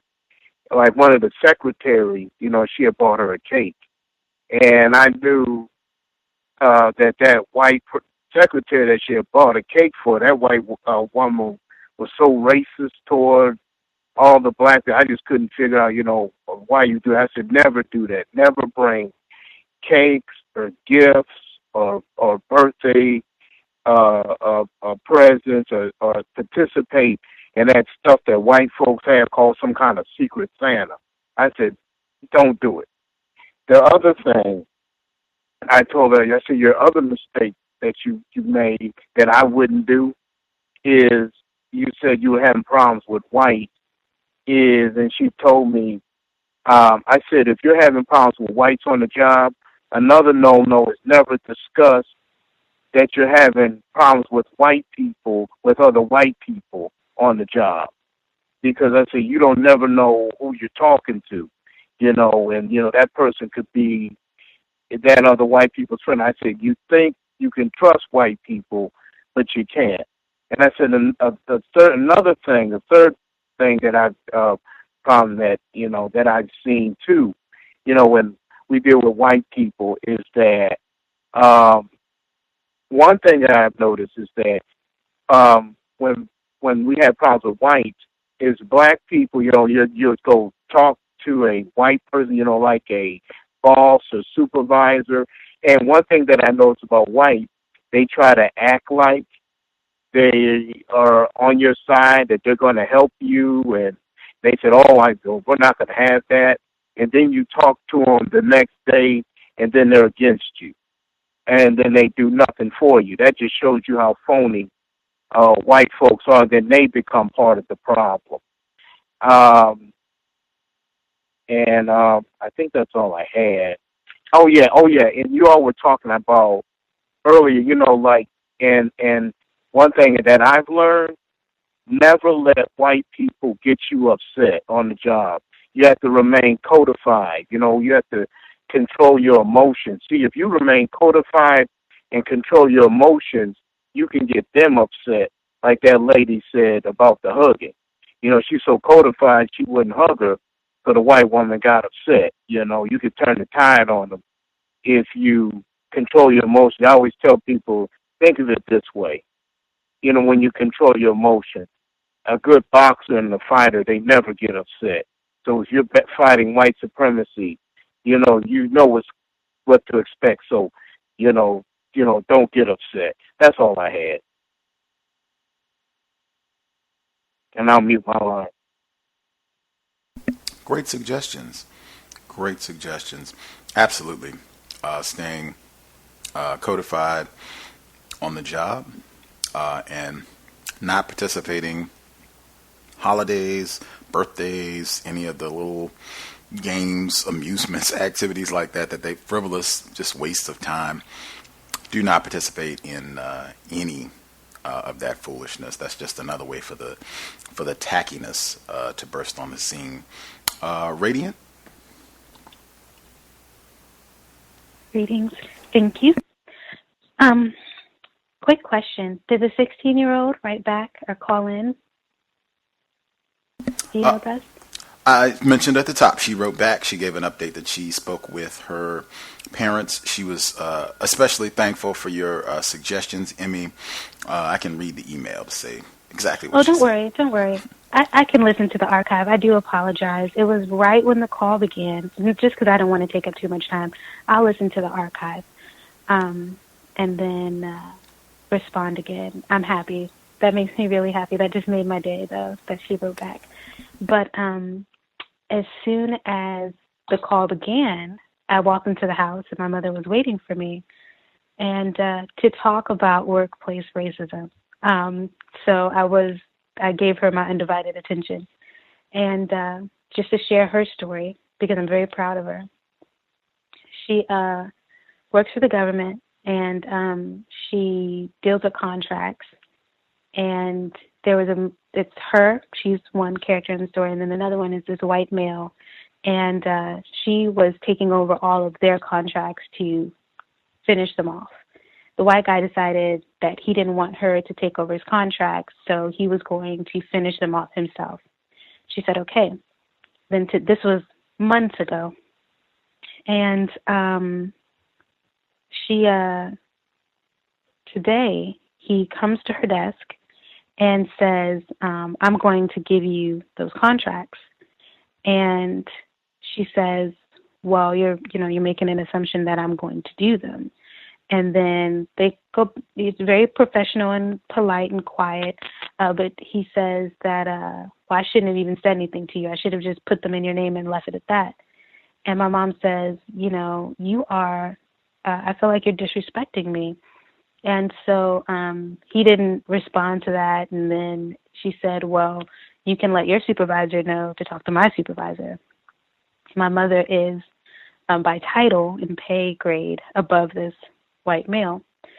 So anyway, that's the skinny of the story. And before she left, she typed an email. All that I share, here's a side note. A lot of this is from my mother. Because I've had a lot of my own. Before there was workplace racism, there was mommy. And so I get a lot of why writing emails is so important for my mom. So anyway, before she left, she wrote an email, and she found the email where they're discussing the contracts, and he says that he wants to keep his contracts and finish them off. So she copies that, writes the new one, and says pretty much what she told him, and then CC's everybody on it, and walked out the office. So her supervisor already said that she's not going to do that work. So his supervisor and him will have to determine what that is, or how they're going to finish off those contracts. I was very happy or proud of my mom because, number one, because she wanted to talk about it. And although she didn't want to say it was racism, I knew that's exactly why she wanted to talk to me about it. And that she said no. My mother is very ambitious, goal-oriented, and she's a go-getter. Like, my mother will take it all on if she can. And I don't like that because it's usually, benefiting white people, so I don't like it. And it makes her tired, and I don't like that. So the fact that she said no, which had he approached her differently, she admitted that she probably would have said yes. But given my mother is reading the ISIS papers, and she raided my library and reading racial psychopathic personalities, if I'm saying that title correct. So who knows, what's clicking before she's going to work while she's doing her morning commute, and she just wasn't having it today. She said no. And I just wanted to, say that because I'm very proud of her. And she still struggled a little bit when I said, well, why do you think that he thinks that he can just come to you and talk to you that way? And she said, well, I know you're going to say it's race. And I was just like, what do you think? And, we went back and forth for a little bit, and then, we'll talk more. We always do. So I wanted to share that just because very proud of mommy. Another thing that I was listening to when I was able to catch the Gwen Ifill piece before my mom started talking to me, and tremendous respect for Ms. Ifill. I've admitted before, I'll admit again, that I didn't really know too much about her, but I did participate in our reading of her text, The Breakthrough. But in the clip that I was listening to that Gus played earlier, I realized, and one of the things I don't like, especially because being young, and knowing that there's so many young people and that we're so talented and educated and gifted and smart, that we always have to play small. I mean, in her death, everyone just wanted to comment on, her smile, which doesn't mean that shouldn't get commented on, or her just utter humility, or her willingness to keep her pain secret.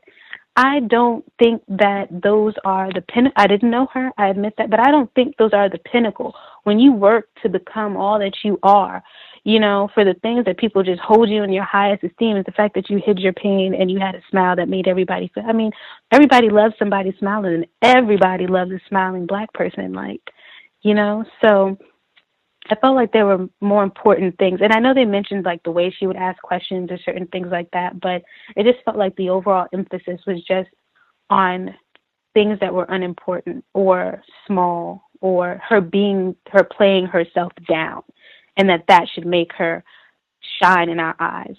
And sometimes I want to just say it should be the complete opposite. We should shine. We should be bright. We should be everything that we are to our full capacity all the time.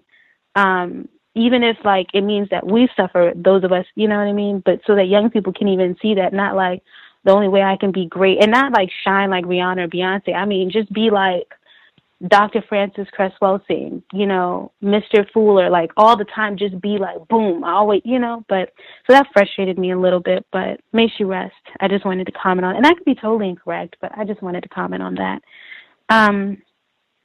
Two really quick vignettes from my job, 3 actually. Number 1, I admit my victimization. I am a victim of racism, white supremacy. I maintain that until I find that unicorn white person, all white people are racist. And with that, I have to admit my own level of conditioning. So I'm at work. It's the middle of the night. I work the overnight. I went to check something on one of the floors.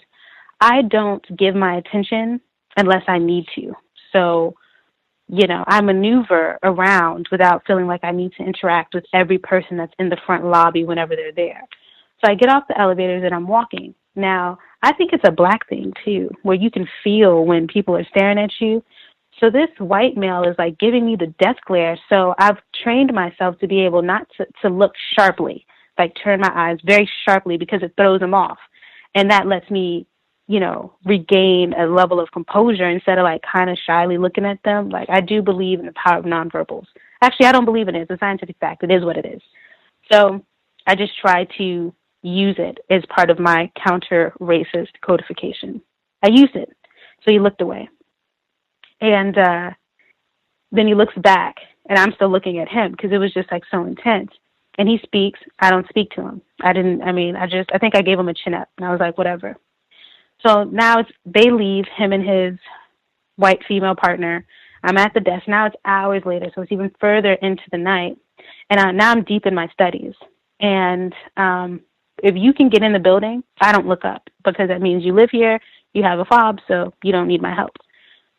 Anyway, again, I feel him staring, but I'm like, I don't really care to look up. So then he gives me like a sharp hello, like something like that. And it actually startled me because it was so quiet. I didn't expect it. So I like look up. And the look that he's giving confirmed the previous things that I said. Number 1, I'm black. Number 2, I'm a victim. Number 3, all white people are racist until I find that unicorn. And I don't even think that unicorn exists because the physiological response confirmed that I am totally traumatized by racism, white supremacy. I mean, it was just like a look. And I was just like, man, this person is evil, like demonic, just pure hatred towards me for what? So then another instance, I have to shut down the jacuzzis on one of the floors. So I always give them a 30-minute warning, and then I go and I shut it down at midnight. I went up there and gave folks their like warning, came back, and I was like, well, it's time to go ahead and, you know, shut this down. And I actually said that. I said, you know, I'm going to shut this down. Get your stuff together. I'll be on the inside to make sure that you vacate the premises. And as I'm walking back to go inside, they must be on like some telephone call, and they're like, our kind concierge, like that. And what stuck out to me is the power of language and the double nature of it.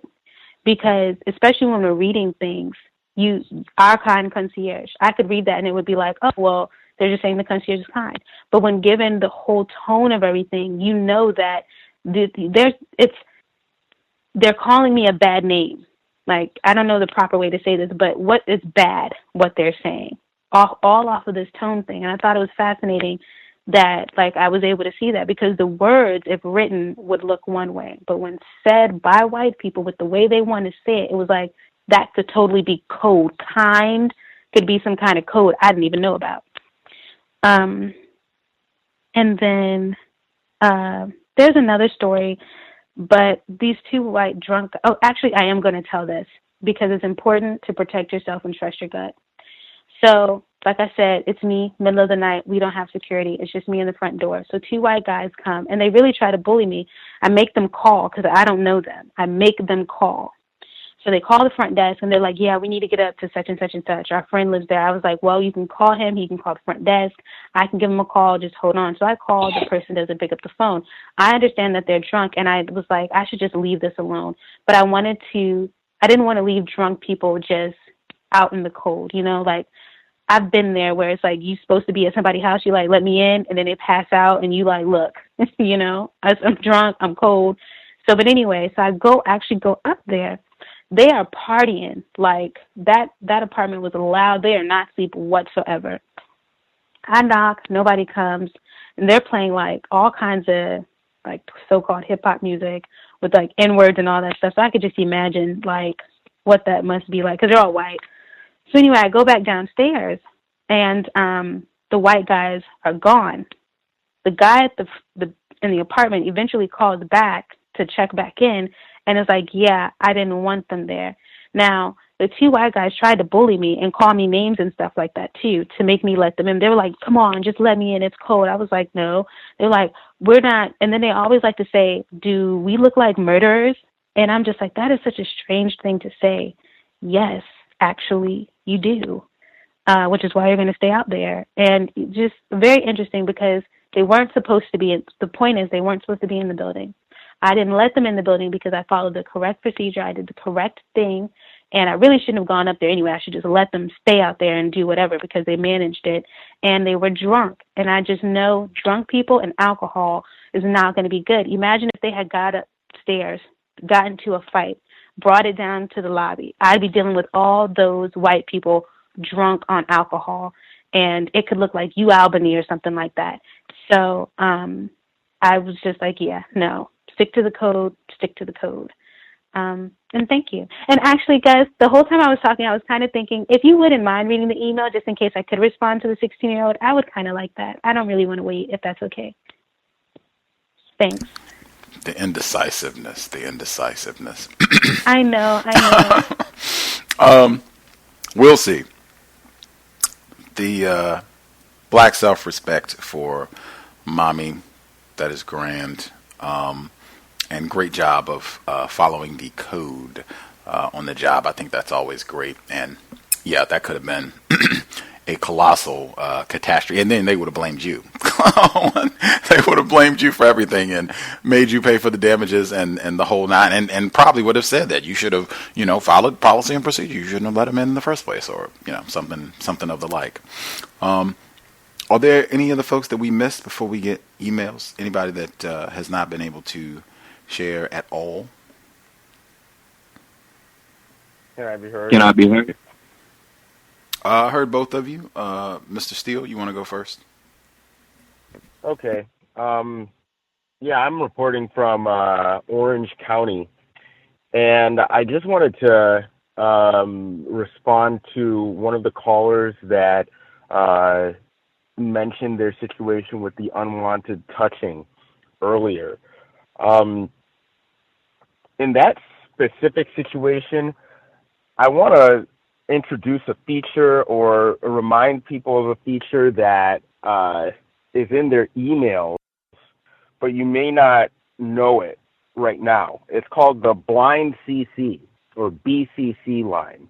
On your emails, they have a line there that says BCC. Now, whenever you send an email using BCC, the people in the send, they get the email, but they don't know that the people who you blind CC'd also received the email. In a situation like the one that was described earlier, I would definitely write down exactly what happened, and I would make mention that I would make mention that I was critiqued for my response to the unwanted touching, and I would go along the lines of asking, is this company procedure? Now and I would send that I would send that to the supervisor that was saying that I should be more friendly, and I would pose those questions. And on the BCC line, I would CC the director of human resources or whoever is in charge of human resources within your organization. A lot of times, one of the advantages of being a very low-level person on the totem pole in an organization is that nobody's looking at you. Nobody really sees you during the day other than your immediate supervisors. They don't see the people that supervise them oftentimes at a corporate level. And when you go into that corporate level and then you engage the higher-ups there, then you can potentially get your supervisor in a situation where they're answering to a higher authority. And because you have it noted down and you have it written down and you've contacted corporate human resources, they can go ahead and direct you to the proper ways of dealing with it. And if you don't get a positive result, then you can go ahead and file a suit with the EEOC. One of my friends just did this, and they're moving forward with his case. It's only taken 3 months to get progress on that, and since then, he's found other employment. But oftentimes, if you are in a retail situation or if you are in a low-level situation, it's easy to find alternate employment. And oftentimes, hey, if the situation is so bad that at that job that they are touching you in a way that is unwelcome, and they've made clear that this is to be acceptable and normalized behavior, oftentimes it may be a better option to find other employment. Now the question is, how do I find the contacts that I need for who is, in charge of the human resources at this corporation that I work at? Oftentimes, you can find that information on the company website, on the corporate website, or you can go to LinkedIn and then you can do a search and then you can find who is the director of human resources at your job. And oftentimes that will initiate a situation whereby they have to abide by the code or the workplace manual. And you may even want to refer to the workplace manual when you write your initial email. That will show all of the people that you blind CC'd that this is important. And the people that you should blind CC are the Director of Human Resources. You can blind CC the CEO, the COO, the Chief Financial Officer. You can basically the whole C-suite. You can blind CC, or you can even visually CC all of the VPs. I mean, you as a very low-level employee can do this. A lot of people in that position do not understand that they can do this and do not understand that people will read these emails. And yeah, recourse will be had. Now, oftentimes, you got to be prepared to, again, find other employment, but as victims of racism, we should be prepared to do that at every single turn. Every single day you enter the job, you should understand that it could be your last, and that you always want to keep your LinkedIn updated. You always want to keep your profile fresh, and understand that the people who are doing the hiring are oftentimes doing searches based on keywords, and you want to make sure that those keywords are sprinkled throughout your LinkedIn profile. And you can do that just by doing a sampling of all the listings for jobs that are similar to the ones that you want, and you can find common phrases and keywords and tailor your profile and your resume from there. But I just want to suggest, use that blind CC line. You can even use the CC line, even if when they see that you've CC'd everybody, when they see that, they can't retaliate because they'll know that, hey, whatever move they make afterwards is going to be is seen as a retaliatory action. Any employment lawyer will jump on any case where you can demonstrate that. And also, save your emails. Also, there was a caller maybe a couple weeks ago that was talking about behavior by a supervisor. I believe it was at a retail place, and I wanted to make this comment. You can do the same blind CC and report people. Basically, you can snitch on your supervisors. If they're behaving in a way that is creating a destructive atmosphere, I think actually this was a nursing home, a lady that was working at a hospice or a nursing home. If people are behaving in a way that is endangering patients or endangering the mission of the business, you can identify that. You can say that in a straight line, and you can report them with dates, times, names of specific supervisors that are doing specific actions that are leading to the detriment of the job. You can write an anonymous email and CC, again, the entire C-suite. You can CC the entire human resources department. You can CC everybody on that email. Everybody in a corporation reads their emails. And when you send an email to enough people in the corporation, it'll get around, people will talk about it, and it'll be discussed, and it'll be dealt with. And if they have an email, even if it's an anonymous email sent from an anonymous email address that you can find on any Google search, even if they see that, they will definitely take that seriously. If it has names, dates, times, it doesn't matter where it comes from or what employee it is or what level that employee is, they will act on that. And that's a way that you can craftily seek justice at your workplace. I don't know if I don't think I have anything else to contribute at this time. I'll mute my line. Thank you so much, and I really do hope that my suggestions are fruitful. If anybody has any critiques of what I suggested or any experience doing that, feel free to share, and I'll mute my line. Thank you. Yeah, I think email is always constructive route to go, because it creates documentation, electronic documentation, and the blind carbon copying. Different folks within the organization getting more powerful white people to step in and solve the problem. I think that's constructive as well. The person who dialed in last four digits, is it 3246? I think you were speaking up simultaneously. Yes, sir. Yes, sir. Can I be heard? Yes, sir. Yes, sir. I wanted to speak about for my workplace racism. As I've mentioned before, that I work in churches a lot of times, and currently I'm working in a church. And the broadcast of Reverend Whitaker a number of days ago, I sent it over to the pastors in my city, or to a number of the pastors and a number of the people in the city, a number of the musicians in the churches. I haven't gotten a full response, but I know that people got the messages. I'm going to send another wave to make sure that the pastors got the message. But that was a really good broadcast. My brother, so my family, we're all musicians, and one of my brothers, he reported to me, he was playing in the church. He reported to me that my father, the church that he was playing in, it's a black church. The black church had a white visiting church. Just last week had a white visiting church come, and the white preacher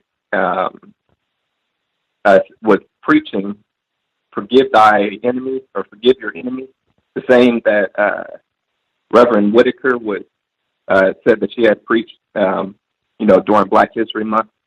Forgive your enemy, and it seemed like that might have been a theme for the individuals who call themselves white, the pastors, the white pastors. It seems like it was a thing for them this Black History Month, preaching "Forgive your enemy." I thought that was pretty interesting.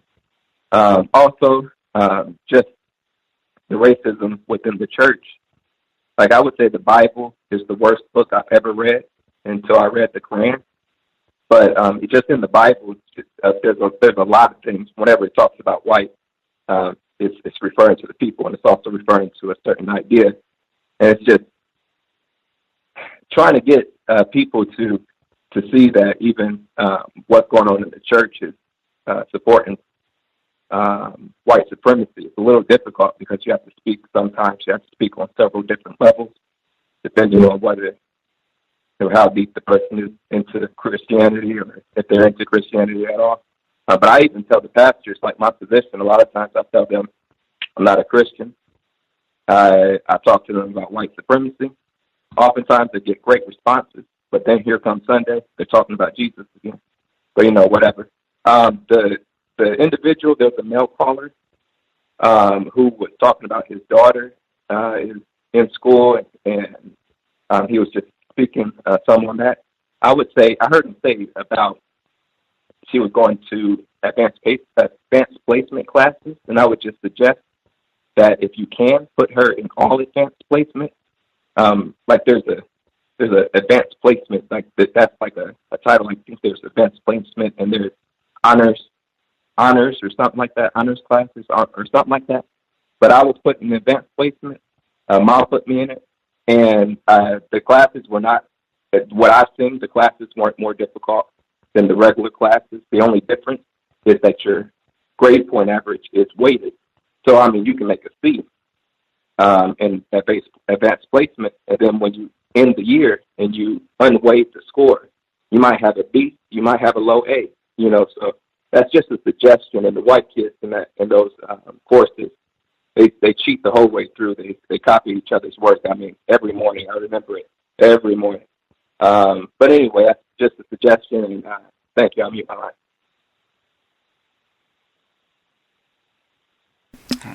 Any other folks that we have not heard from at all? Any callers that we have totally missed during the broadcast? Can I be heard? Yes, sir.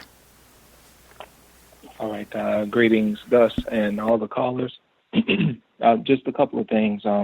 In my efforts to contribute, I wanted to just highlight a couple of things that have been working for me as recently in terms of the workplace. First thing is when taking notes. I always like the idea of taking notes, but now I actually take notes and write in cursive. It's my observation that there are so many eyes on whatever it is that you're writing. If you write in cursive, then it takes a little bit more in terms of looking to see what you're actually writing out. So some people just kind of shy away from it altogether. Let's see. The second thing is, in addition to reading the company's policies, I work in a production-based environment. And so for me, it's also about knowing the performance metrics and how they calculate the numbers to come up with what should be your target performance. So if it's something like you have to work so many cases per hour or whatever the case is, I'd say it's best to know how to calculate that. And it's usually not something that's easy to find. It's kind of hidden. But if you have, a superior, someone who's been in the position for a long time or what have you, that can give you some information to get the calculation for the performance metrics, I think that's also really, really helpful. It's been working for me. The other thing is that on lunch breaks, I actually really keep to myself a lot.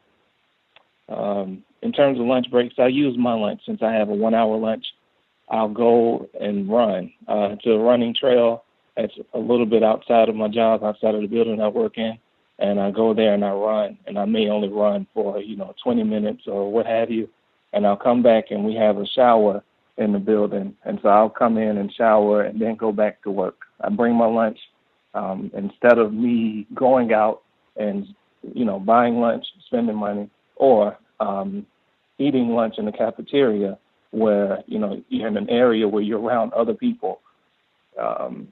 I'll actually take my lunch and go running myself. The other thing is that in staying by myself, and this means even staying away from other non-white people, because I've noticed that white people have a propensity to look at you and judge you based on who you're around. So if they don't know anything about you, they'll assume things about you based on the company that you keep. And I think that goes for everyone, but in particular, they think they know you if they see you around somewhere. Let's see. The last thing is keeping items at my desk. I don't keep any type of pictures of my family or anything like that at my desk. No personal items, no, sports memorabilia or anything like that, because I think that it kind of opens the door for someone to have a conversation with you, especially if you are trying to minimize anything that could be tacky. I think that's all that I have to offer now. Thank you, and I'll mute my line. Right on. I'm going to get in some of these emails to make sure I can accomplish my task of getting them all in before the conclusion. Some of the things that they wrote out, we had one person who wrote in about the unwanted touching that was at the beginning of the program or earlier in the program. He said, since her district manager was on site, I would concur with everyone and Emmy in regards to starting the documenting process and forwarding that to the corporate central HR department. And you can check your policy procedure for all that. I've worked in HR for over 19 years, and this is one area that is handled in the most immediate way, especially when it is in writing.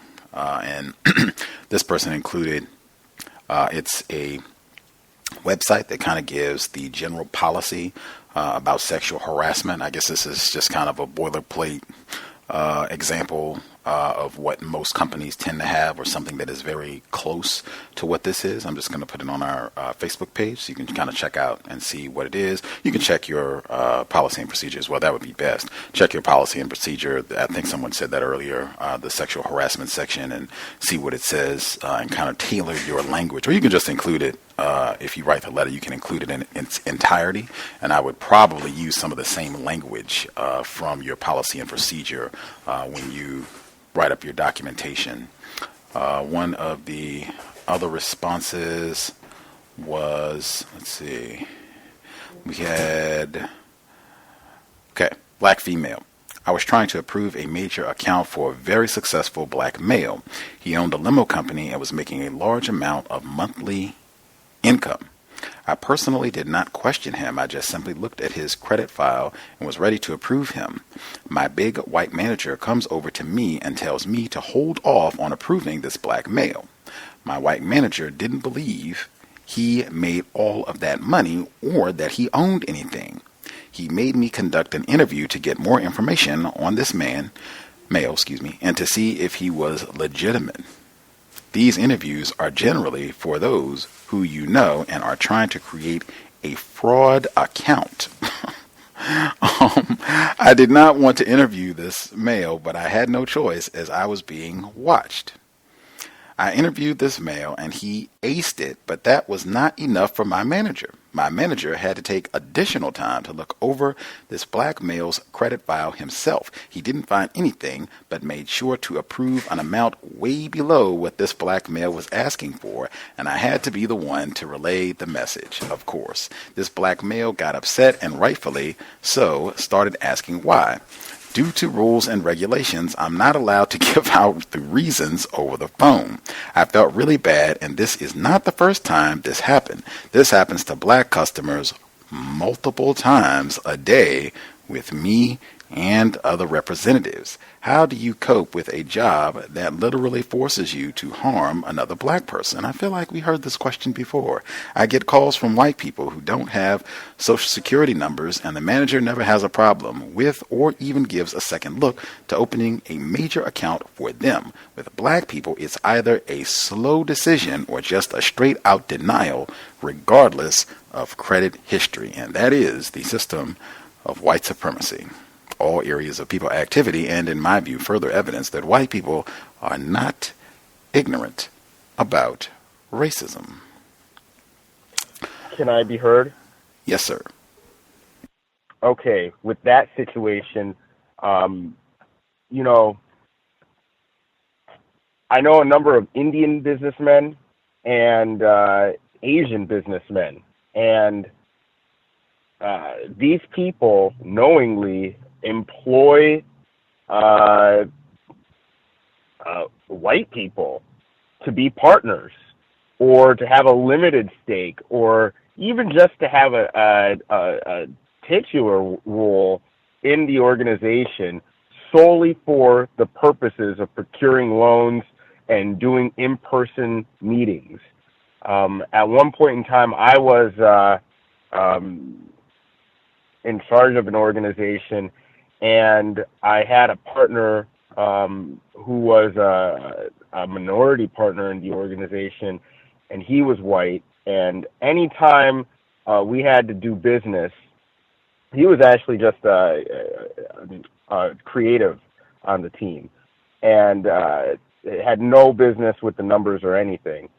And people assumed that he was the boss. People assumed that he was the managing partner. People assumed that he was in charge, and that might be an option that the non-white business owner might even just have an intern file the paperwork. Just somebody who has no stake in the organization at all, just somebody to be a face for the organization. And then you might want to have another organization that you use to procure business loans in your stead. Because if you have a black sounding name, that might give you away as a black person, even if you're using some sort of proxy to interact with the bank. But yeah, unfortunately, in this system of racism and white supremacy, if they get a visual on you and they see that you're a black person, they may treat you poorly. So you may want to look into what sort of vehicles or what sort of employee situations that you can make to circumvent this particular situation, because business credit is crucial to surviving. And I'm assuming that the person who's applying for this loan, or anybody who's applying for these loans, Mr. Steele, are going to be.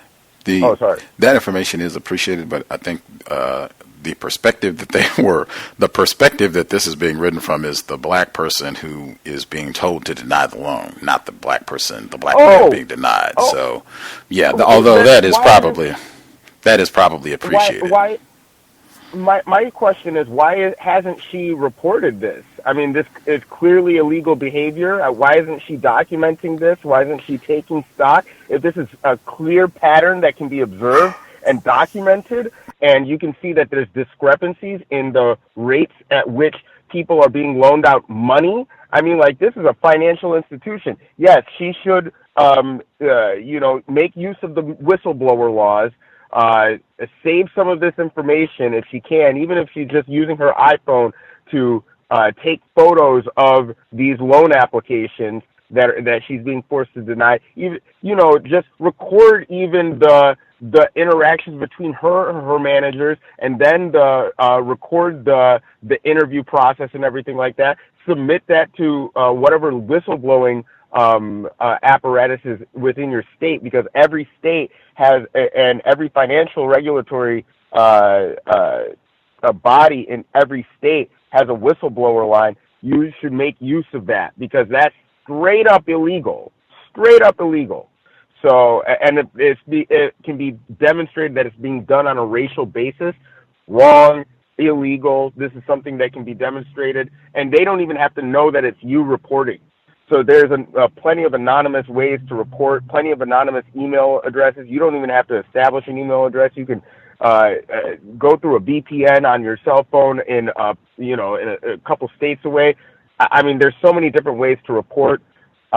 Yes, if this is a financial institution, document everything. Make sure that you can demonstrate that these are, black customers and white customers, and differentiate between the two in that documentation, and then submit that to whatever whistleblowing apparatus is in your state. That's my suggestion for that, from that perspective. Right on.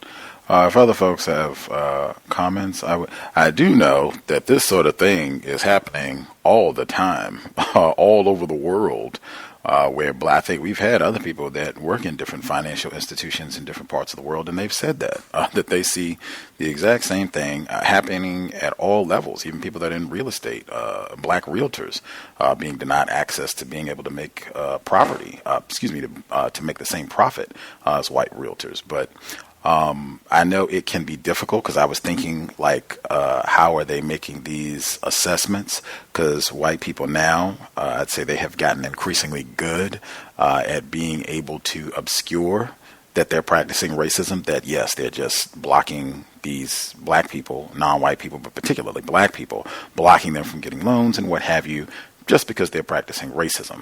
They will say, oh, well, it was credit or, some other nonsense. They'll just be really good at being able to say, well, we denied similar whites. So I would say, it would have to be lots of information. And even in terms of the reporting, like you said, I guess the laws say that you can't give out the reasons for why he was denied over the phone.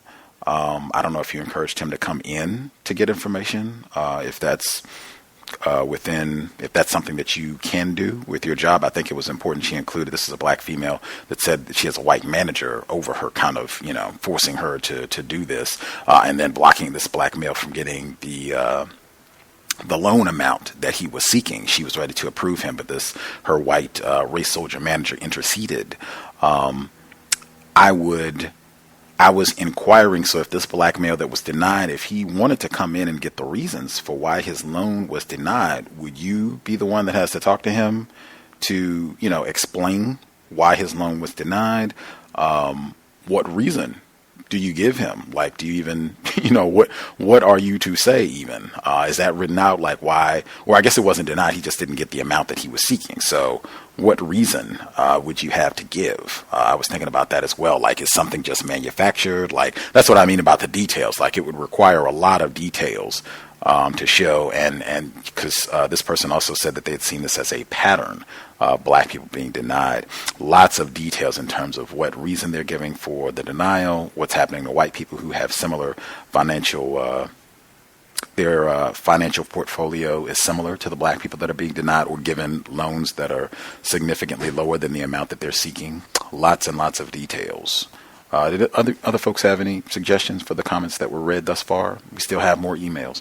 Any suggestions or anyone that we have not heard from at all?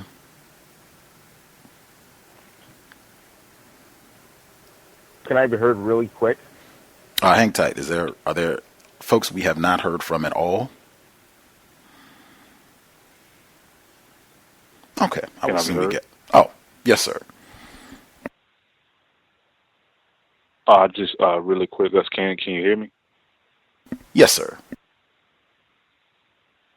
Thank you very much. Just really quick, greetings to Gus, the host, the listeners and callers.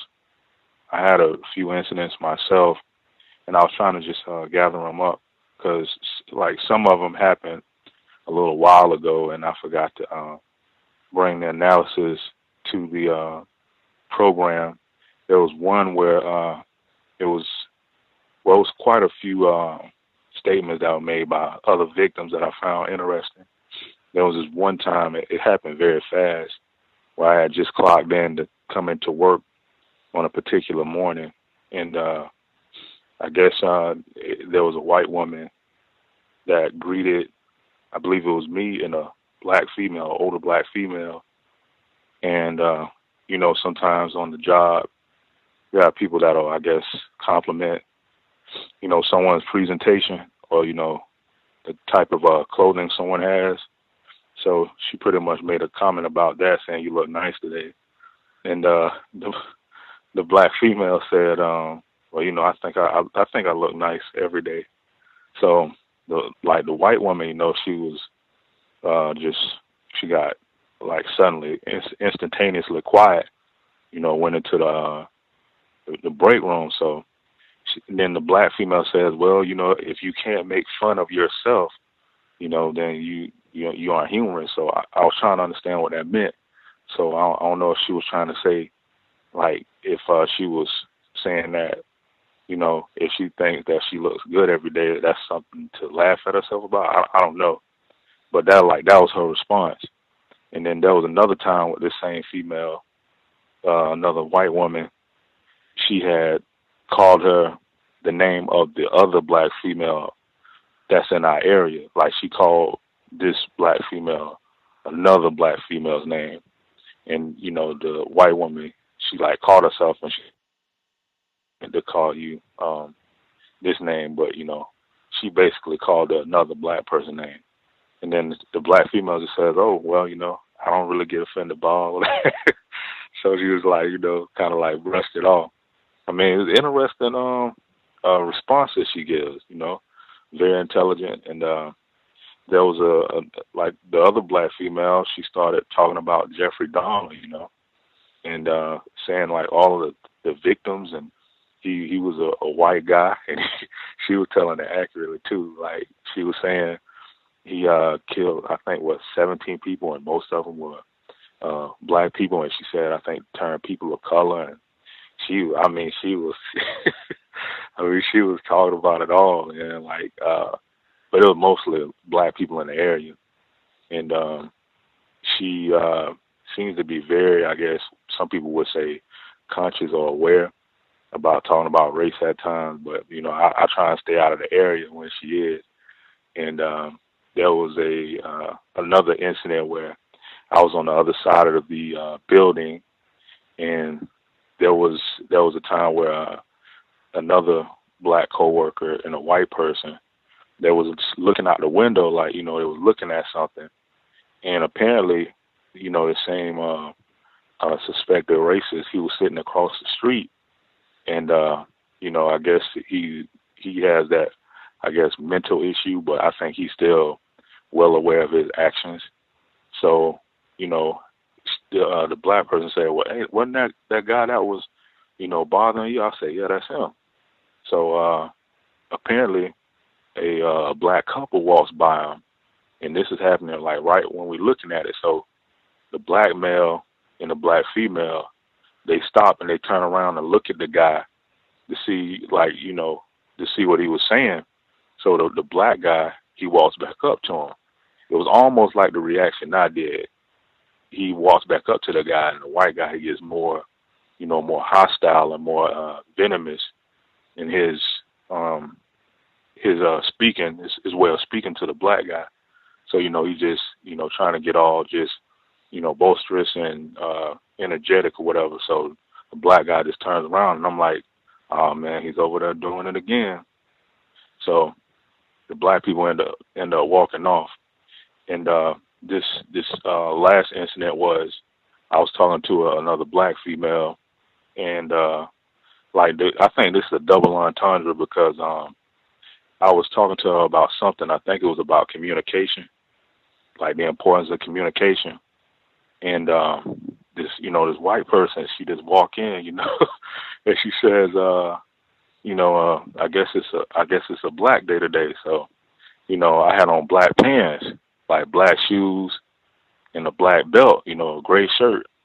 And the person I was talking to had on some kind of black colors on, but I thought it was entendre in that, so I was thinking about that. So she just stood there and said that, and just kind of walked off, like, dang, what she meant by that. So I wanted to share those incidents, and thank you for allowing me to share.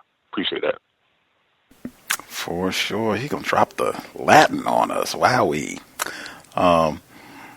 Yeah, the terrorist out front, that might even be worth documenting at this point. Like, he terrorized you before, and then this black couple, and I mean, we're this close to, a courthouse. Like, man, how can that be acceptable in what they call civilized society, to have, some vagrant terrorizing, citizens, and racially terrorizing them at that, on a daily basis with impunity. I mean, yeah, that might even be worth documenting, to see if something can be done about that, like expeditiously, or reporting it to enforcement officials. Like, because that can be the same thing. You can start getting what they call a paper trail. You have 3, 4, 5, 6, 7 different police reports where he's out harassing people. They at minimum might make him, move. Like, you can go sit and be crazy, a mile down the road.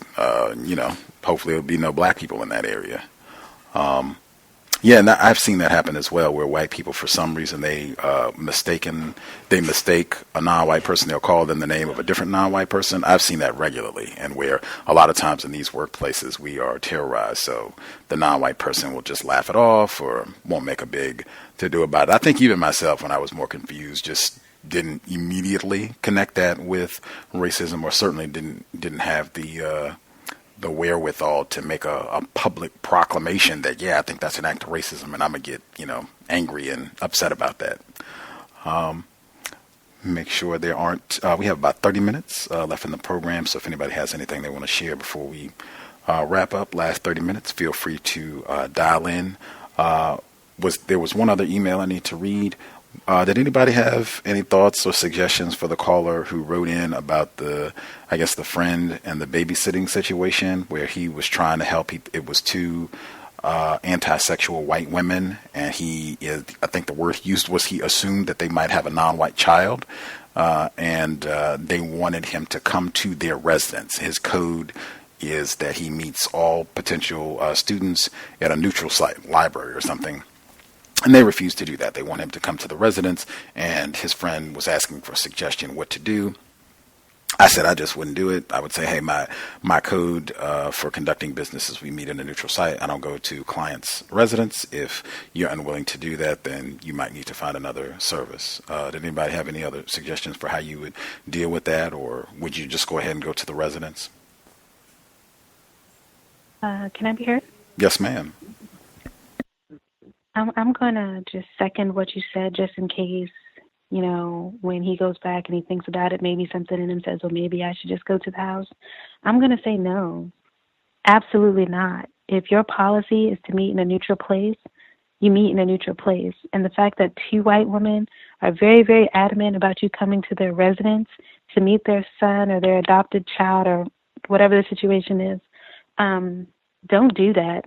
I hope you take that advice very seriously. I know you probably want to help this non-white child very much, but that does not sound good at all. Especially then, even if you chose to work with this child in the future, once you do that, it's just going to be a lot more of you having to do things that are outside of your policy or your code or whatever it is. And the home is such an intimate place that's demand that people go there for something that is not policy or, however the way that it typically should go. Unless this child was attached to a bed and can't move because they have cerebral palsy really, really bad or something like that. Unless it was some extenuating circumstance like that, which I highly doubt that it is, do not go to the white female's house. That's it. May I be heard? Yes, ma'am. Okay. I just want to agree with the caller before. If you have a standard, you have to stand by your standard. Because it seems to be something that they're adamant that you come to the house. It just sounds like something out of a movie. I mean, you still got a movie out there, Get Out. It just, we're adamant that you come to the house. It sounds like you might be walking into something that just is not a good situation. So if the standard is he does not do business, if the standard is that I do my business in a neutral place, because actually that's just better for all involved, for myself and even for the child. If the standard is I do my business in a neutral place, if they don't agree to that, then he needs to move on to find other clientele. It just sounds, it sounds like something out of a movie, just like a setup or something. So I'm just saying, stand to your standards. Stay with your standards. That's my suggestion. Can I be heard? Myself. Oh, I'm sorry. Can I be heard? Yes, sir. Yes, I agree with all of the previous callers. I just immediately thought of Rosa Parks and those black women or black sisters down south that would go to these white people's houses and be molested and terrorized. I think that's one of the most dangerous places to be, is in a white person's home, simply because anything is possible. And also, they can say anything about you. That could be another Carolyn Bryant. Hey, he touched my child, or he did something to my child when he was, in their room or wherever they have you doing this tutoring. So I would definitely stick to the code in regards to the code that you have about not going to someone's home. And also, it to me seems to be a tug of war of control, and that's something that white people seem to like to do, is to assert some semblance of control to the point where you end up, just like Emmy was saying, you end up changing your code to suit their whatever whims or whatever, ideas, the machinations they might be conjuring up in their heads in regards to getting you to do what they want rather than them doing what you want, and you're the one who's providing the service.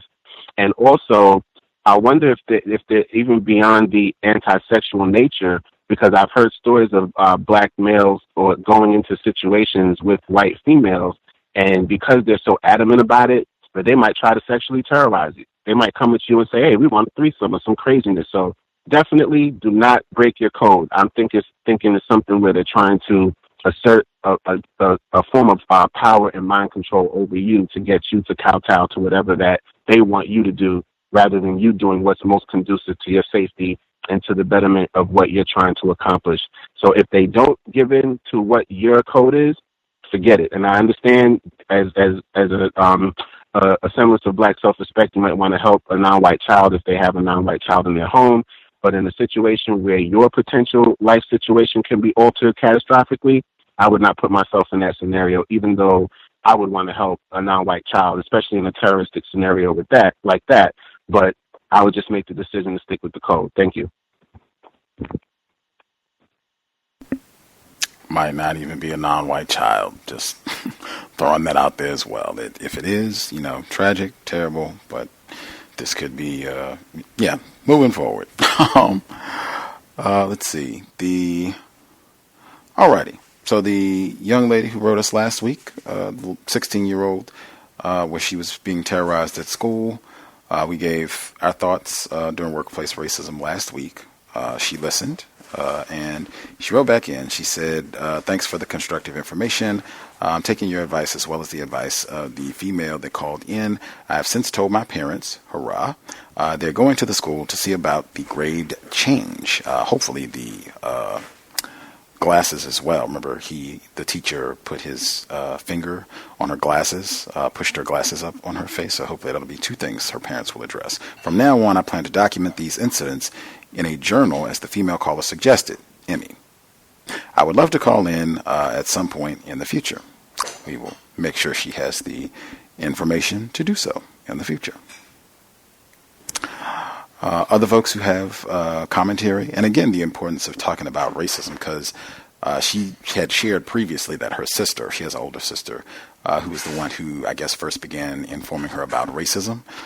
Imagine how this whole scenario could have potentially played out if she was not informed about racism, white supremacy, not paying attention to the white guy sleeping in class, getting a better grade, and her grade not being accurate. This could have went, drastically different if she had not had any information about racism. Very important to talk to non-white children about white supremacy. Life-saving information.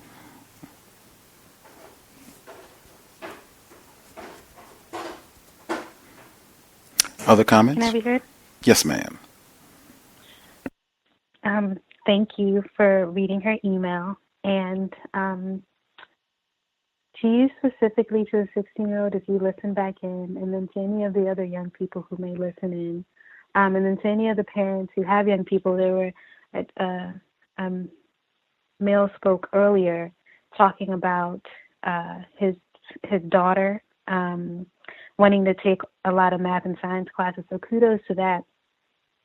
But get in the habit of having to defend and fight for yourself when it comes to your studies, whether it's for grading, even and for taking certain classes, because you'll have to do it. I remember having to do it at high school, and I've had to do it all through college and all the way forth, just thinking that people are going to, guidance counselors or whatever, are going to be very helpful is not true. I remember when I moved to the state of Virginia, I was in 10th grade, and I had always been in they call it so many different things, like pretty much essentially advanced placement.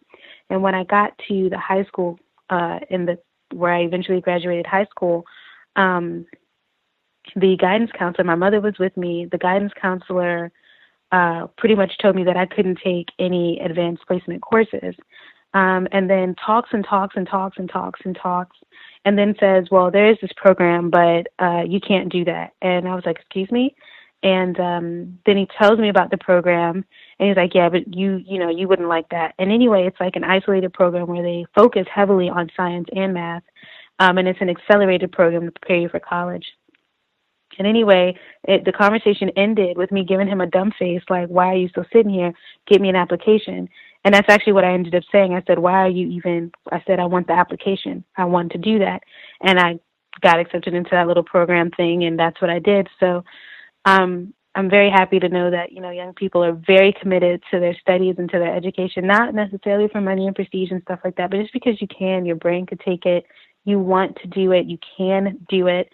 And I'm very proud to hear people. It's very important for literacy and to be literate, but also to know what you want to do when you're young and be on that path. And I'm not surprised that racist white wench tried to steer and I bet your daughter probably even wants to be like a doctor or something like that, like something like only white people are supposed to do. So kudos. Yeah, that's it. Thank you for rereading her email. Thank you, guys.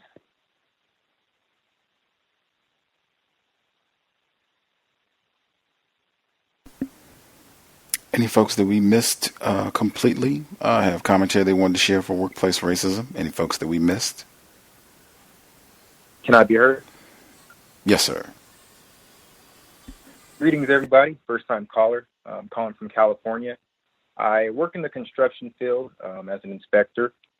And one thing I noticed that you guys talked about earlier today about these jokes that you hear, I want to remind everyone to be very wary about how you co-sign some of these trashy, terroristic, tacky jokes that you're going to hear. One thing I noticed is that these jokes had a way to gauge how codified you are. So what I've noticed, as you pull back on the jokes, they may begin to notice that and feel awkward doing that, but the more you laugh and make co-sign that, it may go from laughing at a random tacky joke going to be the topic of the joke. The next thing you know, you're this form of entertainment now that people can use.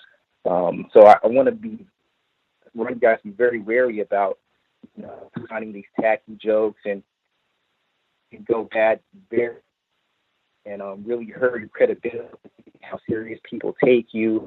As soon as you hear something directed your way or in general, stay as far away from it as you can. Don't laugh. Make it very awkward for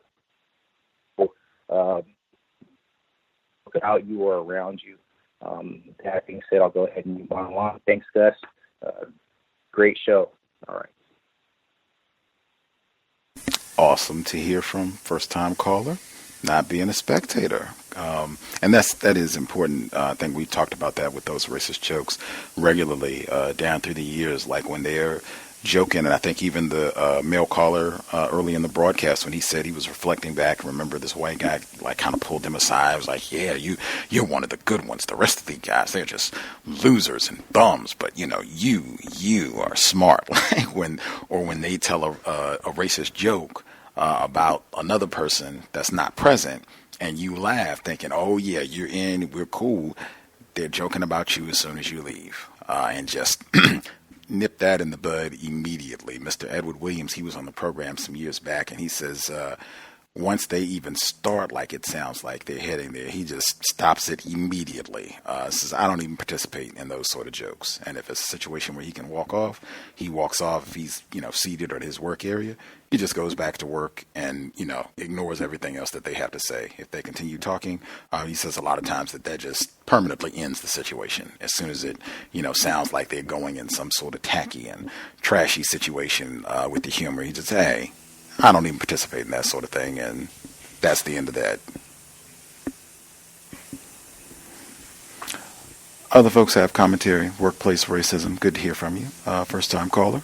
Other folks have commentary. We have less than 20 minutes. Folks have anything more they want to share? Observations, comments?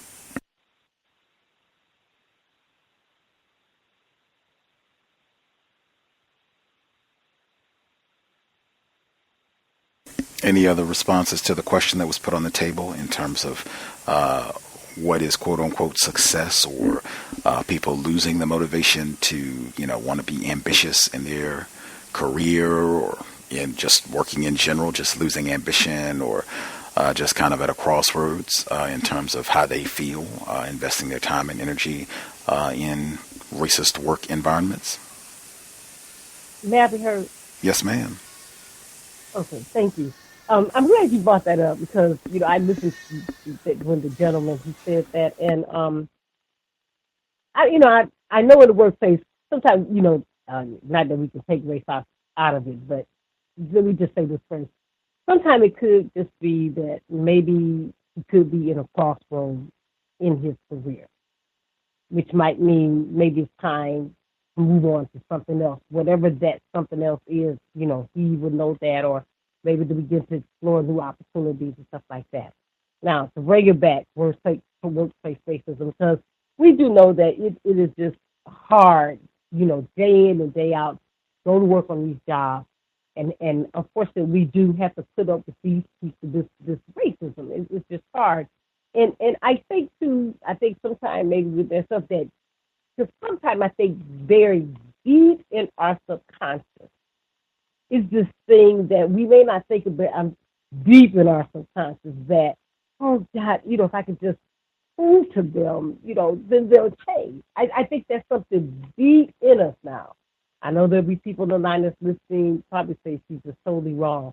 But I think it may be something deep in us, and as we work and do our jobs, and we find out that these people ain't changed.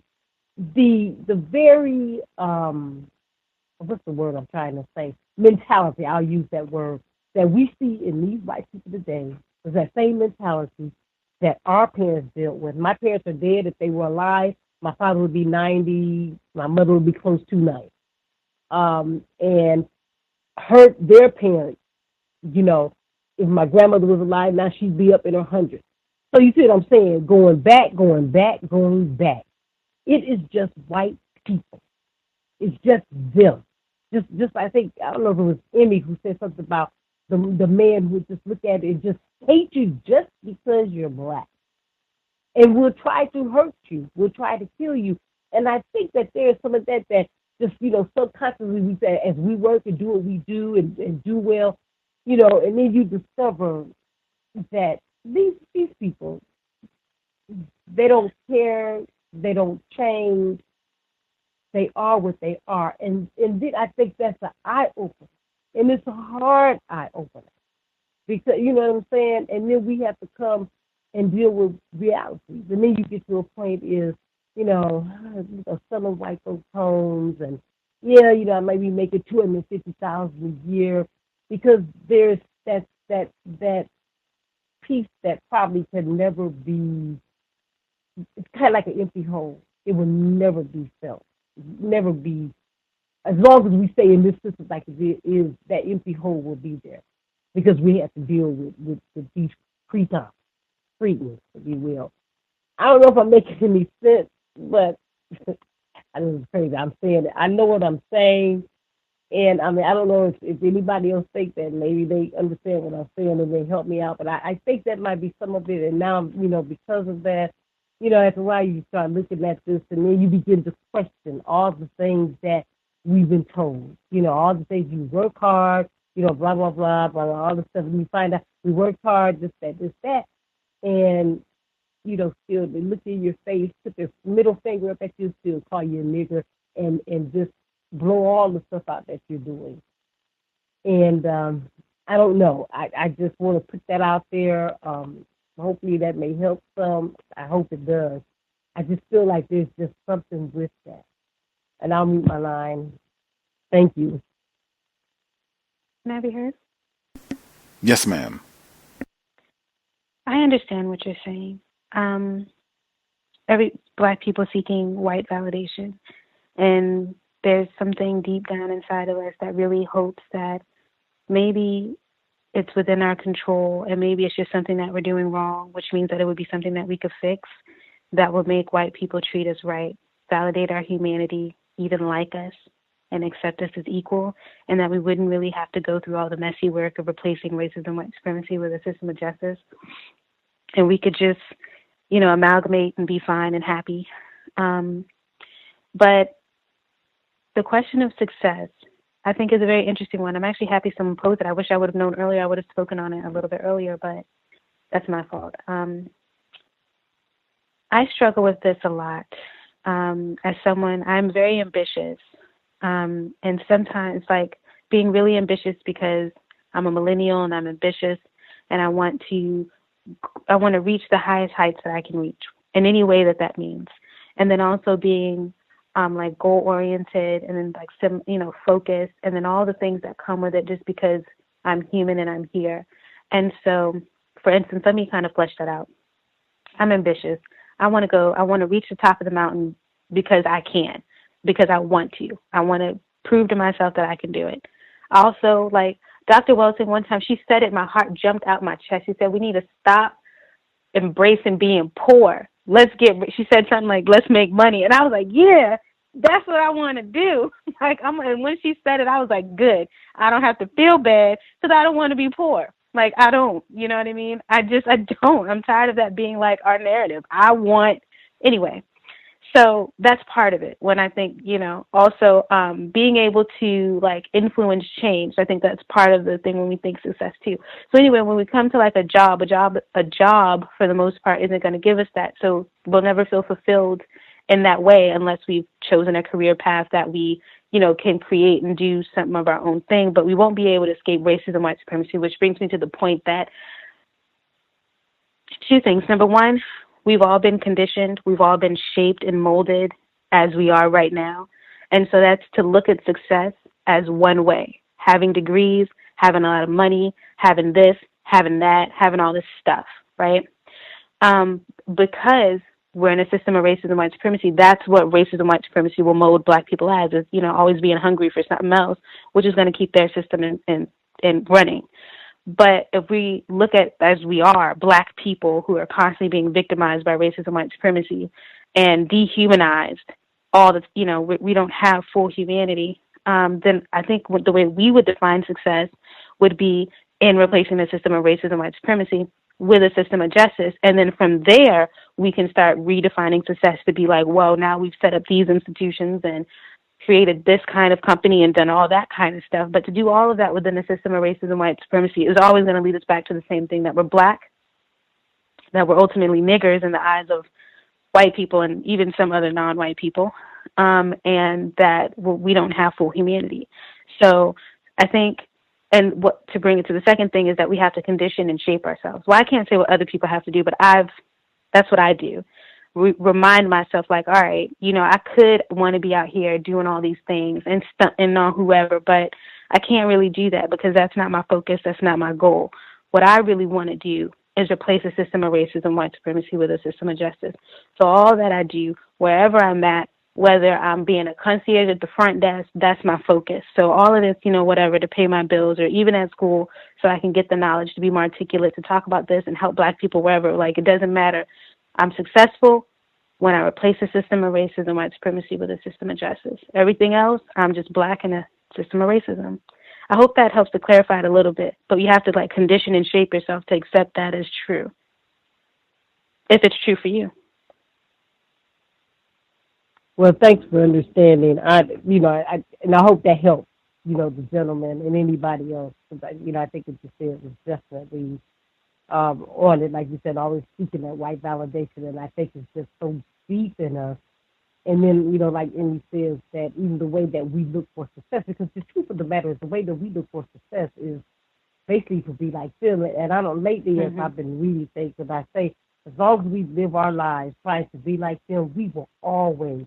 We just feel like we need to do the opposite, and I can't explain that. I don't even know what that looks like, but I just know that trying to walk in their tracks in a system that we built, that under duress, and then they denied us everything.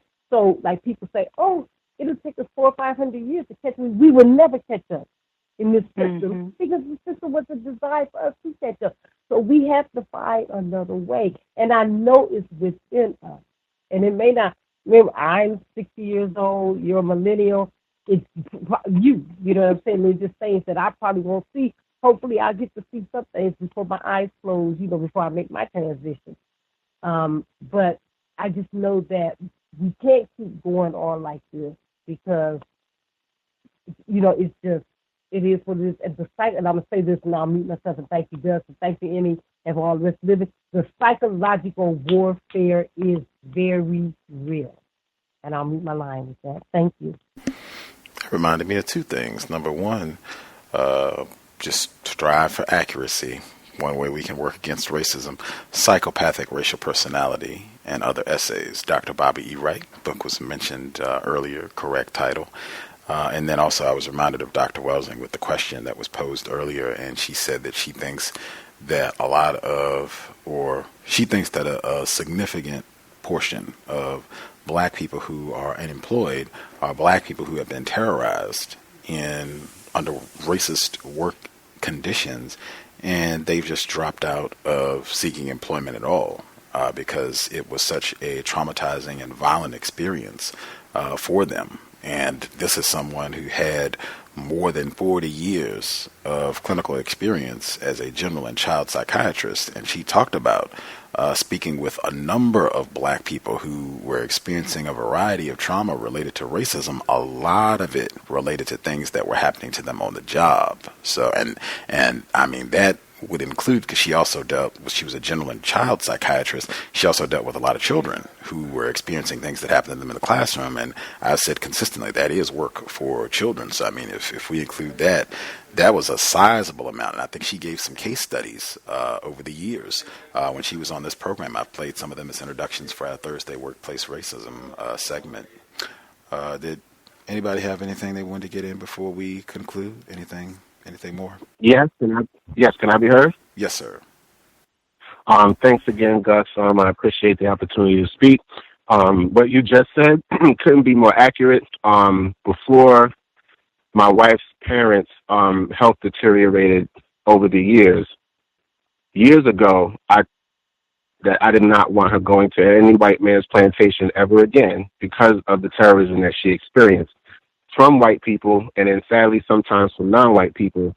And it was something that for multiple jobs where she had worked, and as a result, I just made an executive decision because I would just have to deal with her having to recount, these incidences, and she would either be angry or she would be hurt or she would be crying. And this was something that took place over a number of years, and I eventually said to her, no, that's it. I said, we'll make do with one salary, and that's it. It's just what we're going to do. And long before her parents' health has deteriorated to the point where she's now forced to not be able to work to be their caregiver, I made that decision. So, Dr. Welsing's assessment about black people, a lot of the black people who are unemployed are basically experiencing post-traumatic stress syndrome, the stress disorder, based on their racial terroristic experiences on the job. My wife has experienced it. We've been together now 22 years. So, yes, that is completely accurate. Something else that I wanted to talk about is that being in the healthcare industry, I get to hear a lot of damn you Obama moments.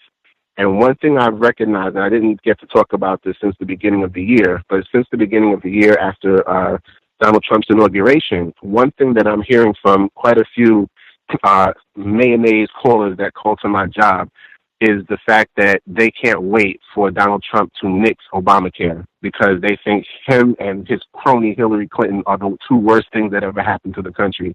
And we've been getting like a tidal wave of those types of situations where you'll be talking to someone, they'll be frustrated about something, whether it's a medical situation, a medical billing scenario, or something else. They just want to be terroristic white people and call in and harass, the people who they're calling. And they'll literally go off on Obama.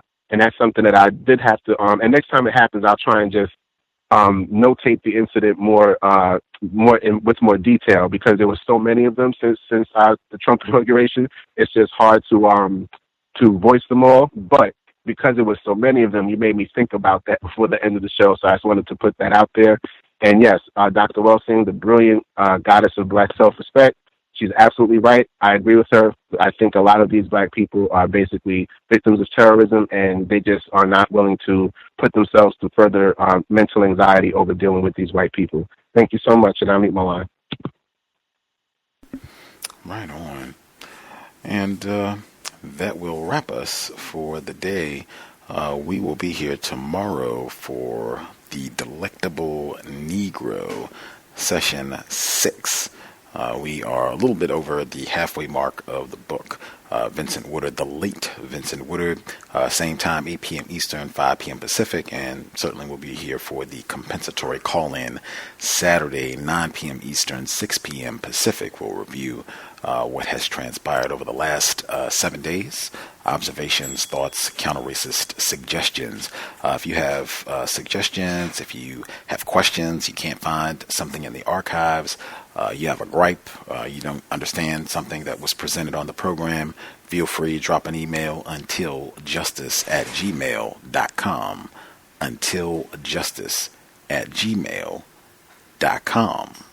We will try to get back to folks promptly. It has been hectic this year, but trying to be timely with emails. If you sent us an email and didn't hear back, just drop us an email again. And sometimes things have gotten either lost totally or ended up in spam or all kinds of wacky things. So feel free to email again if you had a question or response and didn't hear back.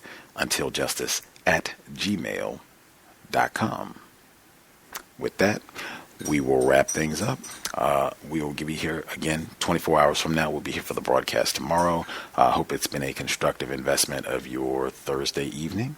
State consistently, sobriety would be best under conditions of white supremacy.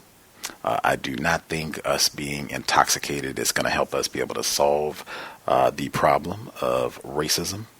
Certainly if you're going to be out and about, I don't think you want to bump into any enforcement officials and, be under the influence, have to deal with that situation. Dr. Welsing, I think, would recommend that as well. That being said, Creator, we ask that you help us remain patient with other black people, victims of white supremacy. We ask that you help us remain patient with ourselves. Remind us to demonstrate the highest levels of black self-respect at all times, in all places, each and every time we are in contact with another black person. It has been time. Replace white supremacy with justice immediately. Cal signing out. Thanks all for tuning in. Nigga, you so brainwashed. I'm a victim, brother. Problem. You're a victim. I'm a victim of 400 years of conditioning. Shut up. The man has programmed my conditioning. Mm-hmm. Even my conditioning has been conditioned.